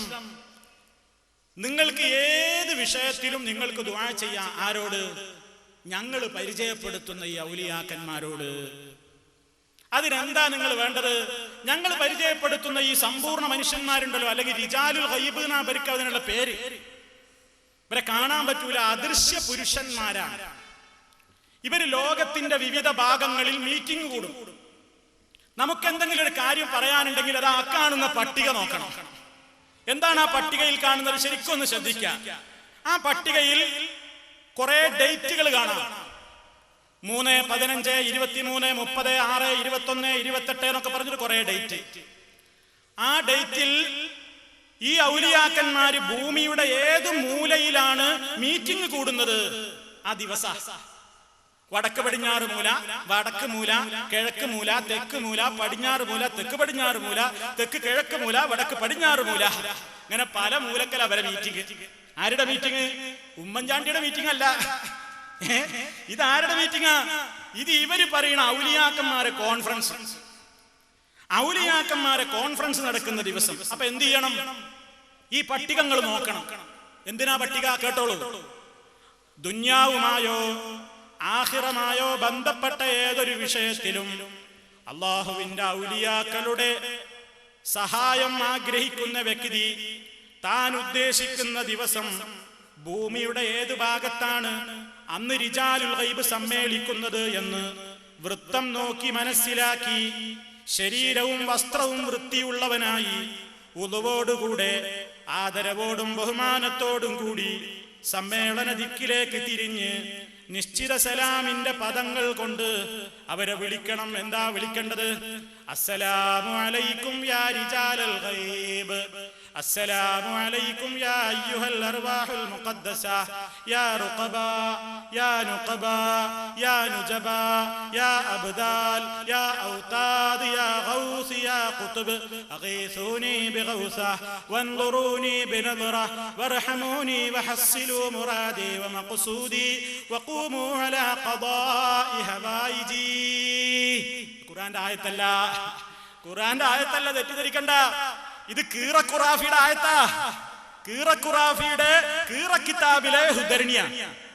ഇത് നോക്കിയിട്ട് നിങ്ങൾ എവിടെ മീറ്റിംഗ് നോക്കണം. എന്നിട്ട് ആ ഭാഗത്തേക്ക് തിരിഞ്ഞു നിന്നിട്ട് നിങ്ങൾ വിളിക്കണം. അങ്ങനെ വിളിച്ചാൽ നിങ്ങൾക്ക് സഹായം ലഭിക്കുക തന്നെ ചെയ്യും, സംശയം വേണ്ട. ഇനി ഇതിനാരെങ്കിലും എതിർത്താലോ, ഇതിനെ ആരെങ്കിലും പരിഹസിക്കുകയും തള്ളിക്കളയുകയും ചെയ്യുകയാണെങ്കിൽ അവനുള്ള പ്രതിഫലം ദുർമരണവും, കാഫിറായി മരിച്ചു, പരലോകത്ത് വമ്പിച്ച നഷ്ടവുമാകുന്നു. വമ്പിച്ച നഷ്ടം ഉണ്ടാവും നിങ്ങൾ എതിർത്താല്. എന്ത്? ഇങ്ങനെയൊന്നും വേണ്ട, നമുക്ക് അള്ളാഹ് മതി, അള്ളാഹിനോട് ദുആ ചെയ്താൽ മതി എന്ന് പറഞ്ഞാൽ നിങ്ങൾക്ക് വമ്പിച്ച നഷ്ടമാകുന്നു. ഇത് എവിടെ വന്നാന്നറിയോ? ഏതെങ്കിലും വാളക്കിതാബെന്നല്ല. നാളെ വന്നിട്ട് അത് പറയും. മൗലവി വന്നിട്ട് എവിടുന്നോ എന്തോ വായിച്ചു. ഇത് തമിളന്റെ മാല എന്നല്ല, ഞാൻ കാണിക്കുന്നുണ്ട് നിങ്ങളെ തമിളന്റെ മാല. നിങ്ങളെ തമിളന്റെ മാല, ഈ കൊട്ട തട്ടിയ മാലയൊക്കെ ഞാൻ കാണിക്കുന്നുണ്ട്. ഇൻഷാ അല്ലാഹ് അത് കാണിച്ചിട്ടേ എന്ന് ഇവിടുന്ന് പോവുള്ളൂ. ഇത് നിങ്ങളുടെ റിസാലയാണ്. നിങ്ങളുടെ റിസാല വാരികയിലാണ് ഈ കൊടുത്തത്. നിങ്ങൾ പറയണം ഈ മുസ്ലിമീങ്ങളോട്, അള്ളാഹുവിന്റെ റസൂലിന് ഇങ്ങനെ ഒരു പട്ടിക പരിചയമുണ്ടോ? സഹാബത്തിന് പരിചയമുണ്ടോ? ഷാഫി ഇമാമിന് പരിചയമുണ്ടോ? ഹംബലി ഇമാമിന് പരിചയമുണ്ടോ? മാലികി ഇമാമിന് പരിചയമുണ്ടോ? അഹ്മദ് ബിൻ ഹംബലിന് പരിചയമുണ്ടോ? ആർക്കാ പരിചയമുള്ളത് ഇങ്ങനെ ഒരു പട്ടിക? നിങ്ങൾക്കല്ലാതെ. നിങ്ങൾ ഇസ്ലാമുമായിട്ട് എന്താ ബന്ധം? നിങ്ങൾ ഏത് ഇസ്ലാമാ പഠിച്ചത്? നിങ്ങൾ എവിടുന്നാ കിതാബ് ഓതിയത്? നിങ്ങളാണോ സുന്നത്ത് ജമാഅത്തിന്റെ മൊത്തക്കുത്തക അവകാശപ്പെടുന്നത്? ഒരു മനുഷ്യന്റെ ദുന്യാവിന്റെ ആഖിറത്തിന്റെ കാര്യം ഉണ്ടെങ്കിൽ അള്ളാഹിനോട് ചോദിക്കാതെ ഈ പട്ടികയിൽ നോക്കിയിട്ട് ഔലിയാക്കന്മാരെ വിളിച്ച് അലറണം എന്ന് പഠിപ്പിക്കുന്ന നിങ്ങൾക്ക് സുന്നത്ത് ജമാഅത്ത് എന്ന പേരല്ല കൂട്ടരെ നല്ലത്, സമ്പത്ത് ജമാഅത്ത്. സുന്നത്ത് ജമാഅത്തല്ല, സമ്പത്ത് ജമാഅത്ത്. കാരണം എന്താ? ഇതിലൂടെ നിങ്ങൾക്ക് സമ്പത്ത് ഉണ്ടാവും. സുന്നത്തു ജമാഅത്തൊക്കെ പോവും, സമ്പത്ത് ജമാഅത്ത് ഉണ്ടാകും. ഇരിക്കട്ടെ, തീർന്നില്ല. ഇവരെ ഔലിയാക്കന്മാരെ കോലം, ഇവരെ ഔലിയാക്കന്മാരെ പോരിശ. എന്താ പോരിശ? സാധാരണ ഒരു മുസ്ലിമിനോട് നിങ്ങൾ സലാം പറഞ്ഞാൽ എന്താ മുസ്ലിം പറയാ? അസ്സലാമു അലൈക്കും. എന്താ മറുപടി? വഅലൈക്കും അസ്സലാം എന്ന് പറയാല് വഅലൈക്കും അസ്സലാം വറഹ്മത്തുള്ളാഹി. അത് അല്ലാഹ് പറഞ്ഞതാണ് അല്ലേ? നമ്മുടെ ഖുർആനിലുണ്ട് എന്ത് ഒരായത്ത്, വഇദാ ഹുയ്യിതും ബിതഹിയ്യത്തിൻ ഫഹയ്യൂ ബിഅഹ്സന മിൻഹാ ഔ റുദ്ദുഹാ. നിങ്ങളോട് ഇസ്ലാമിന്റെ അഭിവാദ്യവചനം കൊണ്ട് അഭിവാദ്യം അർപ്പിക്കപ്പെട്ടാൽ നിങ്ങൾ നല്ല നിലക്ക്, ഒന്നുകിൽ അതേ അതിനേക്കാൾ നല്ല നിലക്ക് മറുപടി പറയണം, അല്ലെങ്കിൽ ആ മറുപടിയെങ്കിലും തിരിച്ചു കൊടുക്കണം. എന്നാ ഔലിയയുടെ പോരിശ എന്താണെന്നറിയോ? ഇത് കാണുന്നത് ഖസസുൽ ഔലിയാ, ഔലിയാക്കന്മാരുടെ 1001 ഔലിയാക്കന്മാരുടെ ജീവചരിത്ര കഥകൾ. ആരാ എഴുതിയത്? വിവർത്തനം അൽഹാജ് KV മുഹമ്മദ് മുസ്ലിയാർ പന്താവൂര്. മറക്കരുത്. ഇതൊക്കെ വായിക്കുമ്പോൾ നിങ്ങൾ മനസ്സിലാക്കണത് ആരാ ഈ പന്താവൂര്?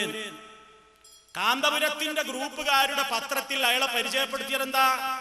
സുന്നി സാഹിത്യ തറവാട്ടിലെ കാവലാളാണ്. കാവലാളാ മൂപ്പര്. ഇസ്ലാമിക ഗ്രന്ഥരചനാ ലോകത്തെ കുലപതിയാണ് ആ മൂപ്പരുടെ പുസ്തകം. ഈ ആധികാരികതയൊക്കെ എവിടെയും പോകണ്ടല്ലോ. ഇതിലെന്താ പറഞ്ഞത്? സലാം പറഞ്ഞപ്പോ വല്ലവര് ഔലിയ സലാം മടക്കുകയാണ്. ഷെയ്ഖ് അബൂ യസീദുൽ ബിസ്താമി തന്റെ ശിഷ്യന്മാരോടൊപ്പം ഒരു യാത്ര ചെയ്യുകയായിരുന്നു. അബൂ യസീദുൽ ബിസ്താമി തന്റെ ശിഷ്യന്മാരോടൊപ്പം ഒരു യാത്ര ചെയ്യാണ്. ഒരു അങ്ങാടിയിൽ നടുറോട്ടിൽ ഒരു ഫക്കീർ കിടക്കുന്നു. ഇയാളെ കണ്ണിലതാ കാണുന്നത്. നടുറോട്ടിലുണ്ട് ഒരു ഫക്കീർ കിടക്കുന്നു. വെറും ഒരു അസ്ഥി പഞ്ചരം, മജ്ജയും മാംസവും വറ്റിപ്പോയ ഒരു പേക്കോലം, പ്രാകൃത വേഷം. ഒരു ഔലിയാപ്പാപ്പാന്റെ കോലം പറയുന്നു. ഷെയ്ഖ് അബൂ യസീദുൽ ബിസ്താമി ആ ഫക്കീറിന്റെ അടുത്തേക്ക് ചെന്നു. സവിനയം പറയാൻ മനസ്സിലായല്ലോ, വളരെ വിനയത്തോടുകൂടി സലാം ചൊല്ലി അസ്സലാമു അലൈക്കും എന്ന് സലാം ചൊല്ലിയപ്പോൾ മടക്കാതെ ആ ഫക്കീർ ഒരു അലർച്ച, പോ കഴുതേ. സലാം മടക്കണേ. അസ്സലാമു അലൈക്കും പോയിട്ട് പറഞ്ഞ മുസ്ലിമിനോട് ഇയാൾ പറയണ് വലൈക്കും മുസ്സലാം എന്നല്ല പറയേണ്ടത്, പക്ഷേ പേരോടന്റെ ഔലിയ മടക്കാണെന്ത്, പോ കഴുതേ. മനസ്സിലായോ? തീർന്നില്ല. ഒരു സലാമുമായി വന്നിരിക്കുന്നു. അപ്പൊ ഷെയ്ഖ് ചോദിച്ചു, അല്ലയോ ഫക്കീറെ, എന്തിനാണ് അങ്ങ് എന്നെ ശകാരിക്കുന്നത്? സലാം പറഞ്ഞതിനോ? അപ്പൊ മൂപ്പര മറുപടി, പോ കള്ള കഴിവേറി, നിന്റെ സലാം കൊണ്ടുപോയി പുഴുങ്ങി തിന്നടാ. എന്താ കൂട്ടരെ, ഇത് ഇസ്ലാമാണോ? ഇതേത് സഹാബത്ത് അങ്ങനെ മടക്കിയത്? ഏത് ഔലിയ ചരിത്രത്തിൽ ഇങ്ങനെ മടക്കിയത്? നിങ്ങളെ ഈ കള്ള ഔലിയ അല്ലാതെ. പോയി പുഴുങ്ങി തിന്നടാ. തീർന്നില്ല. അപ്പൊ അയാൾ ചോദിച്ചു, ഞാൻ എന്താ പഴച്ചത്? അപ്പൊ അയാൾ ചോദിക്കാണ്, നീ പഴക്കണോ? നിന്റെ പിന്നിലുള്ള കള്ള ബുദ്ധൂസിനെ നോക്കി. ഒപ്പുള്ള മനുഷ്യനീ ചീത്ത. എന്റെ പിന്നിലുള്ള കള്ള ബുദ്ധൂസ്, അവൻ എന്നെ കണ്ട ഉടനെ വിചാരിക്കുന്നു മഹാപാപിയാണ്, ഓ എന്നെ കുറിച്ച് നല്ലത് വിചാരിച്ചിട്ടില്ല. അതാപ്പ ഇയാളെ ദേഷ്യത്തിനൊക്കെ കാരണം. ഇവർ ഈ ഔലിയാക്കന്മാരെ സ്ഥിതിയാണ് നിങ്ങൾ ഈ കേട്ടത്. ഇത് ഖസസുൽ ഔലിയ എന്നുള്ള അന്താവുരി വിവർത്തനം ചെയ്ത പുസ്തകത്തിലുള്ള. നിഷേധിക്കാൻ കഴിയുന്നുണ്ടെങ്കിൽ നിഷേധിക്കാം, യാതൊരു പ്രയാസമല്ല നമ്മൾക്ക്. ഇനി തീർന്നോ? ഇവരെ ഔലിയാക്കന്മാരെ അടുത്ത പണി എന്താണെന്നറിയോ? വേറൊരു പ്രധാനപ്പെട്ട പരിപാടി ഉണ്ട്. ഇത് ചൂടുള്ള ഒരു മാസികയാണ്. 2005 നവംബറിലൊക്കാൻ, ലേറ്റസ്റ്റ് ലക്കാണല്ലോ, അധികമൊന്നും ആയിട്ടില്ലല്ലോ. ഇതിലെന്താ കറാമത്ത് കേട്ടോളി. ആദ്യം ഒന്ന് ചുരുക്കി പറയാം. ഇതിലുള്ള കറാമത്ത് എന്ന് പറഞ്ഞാൽ, ഒരു ഷെയ്ഖ് വേറൊരു ഷെയ്ഖിനെ കാണാൻ ചെന്നതാ. എന്തെങ്കിലുമൊക്കെ പഠിക്കാൻ വേണ്ടിയിട്ട് ഒരു ഷെയ്ഖിനെ കാണാൻ ചെന്നതാ. അപ്പൊ ഈ ഷെയ്ഖിന്റെ രണ്ട് ഭാഗത്തും ഉണ്ട് രണ്ട് സുന്ദരിമാരി ഇരിക്കണം. സുന്ദരിമാരി ഇരിക്കുക എന്നല്ല സുഹൃത്തുക്കളെ, ഞാൻ ഇവിടെ ചിലതൊക്കെ വായിക്കുമ്പോ എന്നേക്കാൾ പ്രായമുള്ള, ഞാൻ ആദരിക്കുന്ന ഒരുപാട് സഹോദരീ സഹോദരന്മാരി മജ്ലിസിലുണ്ട് എന്ന് എനിക്കറിയാം. അതറിഞ്ഞുകൊണ്ട് തന്നെ നിങ്ങൾ എന്നോട് കുറച്ച് നേരത്തേക്ക് ക്ഷമിക്കണം. എന്താണെന്നറിയോ, നിങ്ങളോടുള്ള എല്ലാ ആദരവും നിലനിർത്തിയിട്ട് ഞാൻ പറയണം, ചിലതൊക്കെ ഒന്ന് വായിക്കാൻ ഞാൻ പറ്റൂല. ഇവര് നാളെ വന്നിട്ട് പറയും, അത് മൗലവി പച്ചക്കള്ളം പറഞ്ഞതാണ് എന്ന് പറയും. അത് പറ്റൂല. അല്ലെങ്കിൽ എന്റെ ശബ്ദത്തിൽ മൂപ്പര് ഉണ്ടാക്കിയതാന്ന് പറയും. അതിനാ മൂപ്പരെ ചിത്ര സഹിതം ഞാൻ ഇവിടെ കാണിക്കും. ആയസുണ്ടെങ്കിൽ നിങ്ങളെ ചിത്ര സഹിതം ഇവിടെ കാണിക്കും. അപ്പൊ അതുകൊണ്ടാ പറയുന്നത്, എന്താ ചെന്ന് നോക്കുമ്പോ ഈ സുന്ദരികളെ ഔലിയപ്പാപ്പ അങ്ങനെ മാറിയും ചുംബിക്കുക. അപ്പൊ ഈ ചെന്ന മനുഷ്യൻ ആകെ ഉതുപോയി. മൂപ്പര് പറഞ്ഞു, ഇനി എന്തിനാ ഇവിടെ നിൽക്കണം, ഇച്ചങ്ങായിന്റെ അടുത്ത് അപ്പൊ ദീന് പഠിക്കാൻ വന്നിക്കണ, ഞാൻ പോവുക. മൂപ്പര് ഇറങ്ങി അവനെ വിളിച്ച് 4 ചീത്ത. എവിടിക്കാടെ കള്ള പോണത്, ഇങ്ങോട്ട് വാ. ആ ക്ലൈമാക്സ് പോകണ്ട, ഞാൻ വായിക്കാതെന്ന് ഇതെന്ന് തന്നെ വായിക്കാം. ഷെയ്ഖ് അഹമ്മദ് ബിൻ ഉഖ്ബത്തുൽ ഹദറമി തന്റെ ശിഷ്യനായ സയ്യിദ് അഹമ്മദ് സറൂഖിനെ പ്രസിദ്ധ സൂഫി വര്യനും ഷെയ്ഖുമായി അബു അബ്ദുല്ലാഹി മുഹമ്മദ് സൈത്തൂനിയുടെ അടുക്കലേക്ക് അയച്ചു. 2 കണ്ണുകൾക്കും കാഴ്ചയില്ലാത്ത ഷെയ്ഖിന്റെ സന്നിധിയിലെത്തിയ അഹമ്മദ് സറൂഖ് കണ്ടത്, ഷെയ്ഖിന് 2 കണ്ണും കാണൂല. ആർക്ക്? അവിടെ അല്ല ഷെയ്ഖിന്, ചെന്ന ആൾക്ക് കണ്ണു കാണും. കണ്ടതെന്താ? ഷെയ്ഖിന്റെ ഇടതും വലതും സുന്ദരികളായ ഓരോ സ്ത്രീകളെ മാറി മാറി ചുംബിച്ചുകൊണ്ടിരിക്കുന്ന ഷെയ്ഖിനെ ആയിരുന്നു. ഇത് കണ്ട് രോഷാകുലനായ അഹമ്മദ് സറൂഖ് ഇയാളിൽ നിന്ന് ഒന്നും സ്വീകരിക്കുന്നത് ഭംഗിയല്ലെന്ന് മനസ്സിൽ കരുതി പുറത്തേക്ക് ഇറങ്ങാൻ ഒരുങ്ങിയപ്പോൾ മനസ്സിൽ കരുതിയിട്ടുള്ളൂ. ഈ ഹൈവാന്റെ അടുത്ത് ഒന്നും പഠിക്കണ്ട എന്നും പറഞ്ഞ് ഇറങ്ങിപ്പോകാൻ ഒരുങ്ങിയപ്പോ പിന്നൊരു വിളി, യാ അഹ്മദുൽ കദ്ദാബ് തങ്ങളെ, എടാ കള്ള തങ്ങളെ. ഈ വന്ന സാധുവിനെ ഇയാൾ വിളിക്കാണ് യാ അഹ്മദുൽ കദ്ദാബ് തങ്ങൾ. എന്നിട്ട് എന്താ പറഞ്ഞത്? ഇങ്ങോട്ട് വേണം എന്ന് വിളിച്ച് തിരിച്ചു വരാൻ ആവശ്യപ്പെട്ടു. തിരിച്ചു വീണ്ടും റൂമിൽ പ്രവേശിച്ച അഹ്മദ് സറൂഖ് സ്തബ്ധനായി പോയി. രണ്ടാമത് റൂമിലേക്ക് ചെന്നപ്പോ ഇയാള് സ്തബ്ധനായി പോയി. എന്താ കാരണം? ഇയാള് പറയണേ, റൂമിൽ ശൈഖ് മാത്രം. അപ്പോഴൊക്കെ ആളെ മാറ്റി. റൂമിൽ ശൈഖ് മാത്രമുള്ളൂ, പെണ്ണുങ്ങളെ കാണാനില്ല. എന്നിട്ട് മൂപ്പര വക വിശദീകരണം, ഈ തെറ്റിദ്ധരിക്കൊന്നും വേണ്ട, സാധാരണ പെണ്ണുങ്ങളൊന്നും അല്ല. നീ എന്റെ ഇടതുഭാഗം കണ്ട സ്ത്രീ ദുനിയാവും വലതുഭാഗം കണ്ടത് ആഖിറവുമാണ്. എന്റെ ഇടതു ഭാഗത്തൊരു പമ്പർന്നോളിരുന്നില്ലേ, ഓള് ദുനിയാവാ. വലതുഭാഗത്ത് ഒരുത്തിരുന്നില്ലേ, ഓള് ആഖിറാണ്. അതീവ സുന്ദരിയായ ദുനിയാവിന്റെ വഞ്ചനയിൽ കുടുങ്ങിപ്പോകരുതെന്നും ഉപദേശിച്ചു. ഈ കൂട്ടത്തിൽ ഏറ്റവും സുന്ദരിനെ കണ്ടില്ലേ, അത് ദുനിയാവാ. അവളെ വഞ്ചനയിൽ കുടുങ്ങിപ്പോകരുത് കേട്ടോ. അപ്പൊ ഇതെന്താണ്? ഔലിയാക്കന്മാരെ എടുത്ത് പെണ്ണുങ്ങളെ കണ്ടാലും തെറ്റിദ്ധരിക്കരുത്. അതെന്താവും? പെണ്ണുങ്ങളാവില്ല, ദുനിയാവും ആഖിറൊക്കെ ഇരിക്കുന്നു. ഇത് ഇസ്ലാമാണോ? തീർന്നില്ല. അങ്ങനെ എന്ത് ചെയ്തു? ഉപദേശിച്ചിട്ട് ശൈഖ് എന്ത് പറഞ്ഞു? എന്റെ മുന്നിൽ നിന്നും നീ ഉടൻ രക്ഷപ്പെടണം, അല്ലെങ്കിൽ നിന്റെ നാശമായിരിക്കുമെന്നും പറഞ്ഞു തിരിച്ചു പോകാൻ ആവശ്യപ്പെട്ടു. വേഗം ഇവിടുന്ന് പോണെന്ന്. കാരണം എന്നിട്ട് വേണം മൂപ്പർക്ക് ബാക്കിയുള്ള പണി പൂർത്തിയാക്കാൻ. ഇപ്പൊ അടിച്ചു ഒളിപ്പിച്ച് മാറ്റി വെച്ചിരിക്കല്ലേ, ഈ വേഗം ഇവിടുന്ന് പോണം, അല്ലെങ്കിൽ നാശമായിരിക്കും എന്ന് പറഞ്ഞ് ആട്ടി. എന്നിട്ട് ബാക്കി പൂർത്തിയാക്കാനേ. അപ്പൊ ഇയാൾക്ക് തോന്നി താൻ വലിയ പരീക്ഷണത്തിന് വിധേയനായൊരു ബോധ്യപ്പെട്ട സറൂഖ് തന്റെ ശൈഖ് ഹദറമിയുടെ അടുക്കൽ പോയി അഭയം തേടുകയാണ് ഉണ്ടായത്.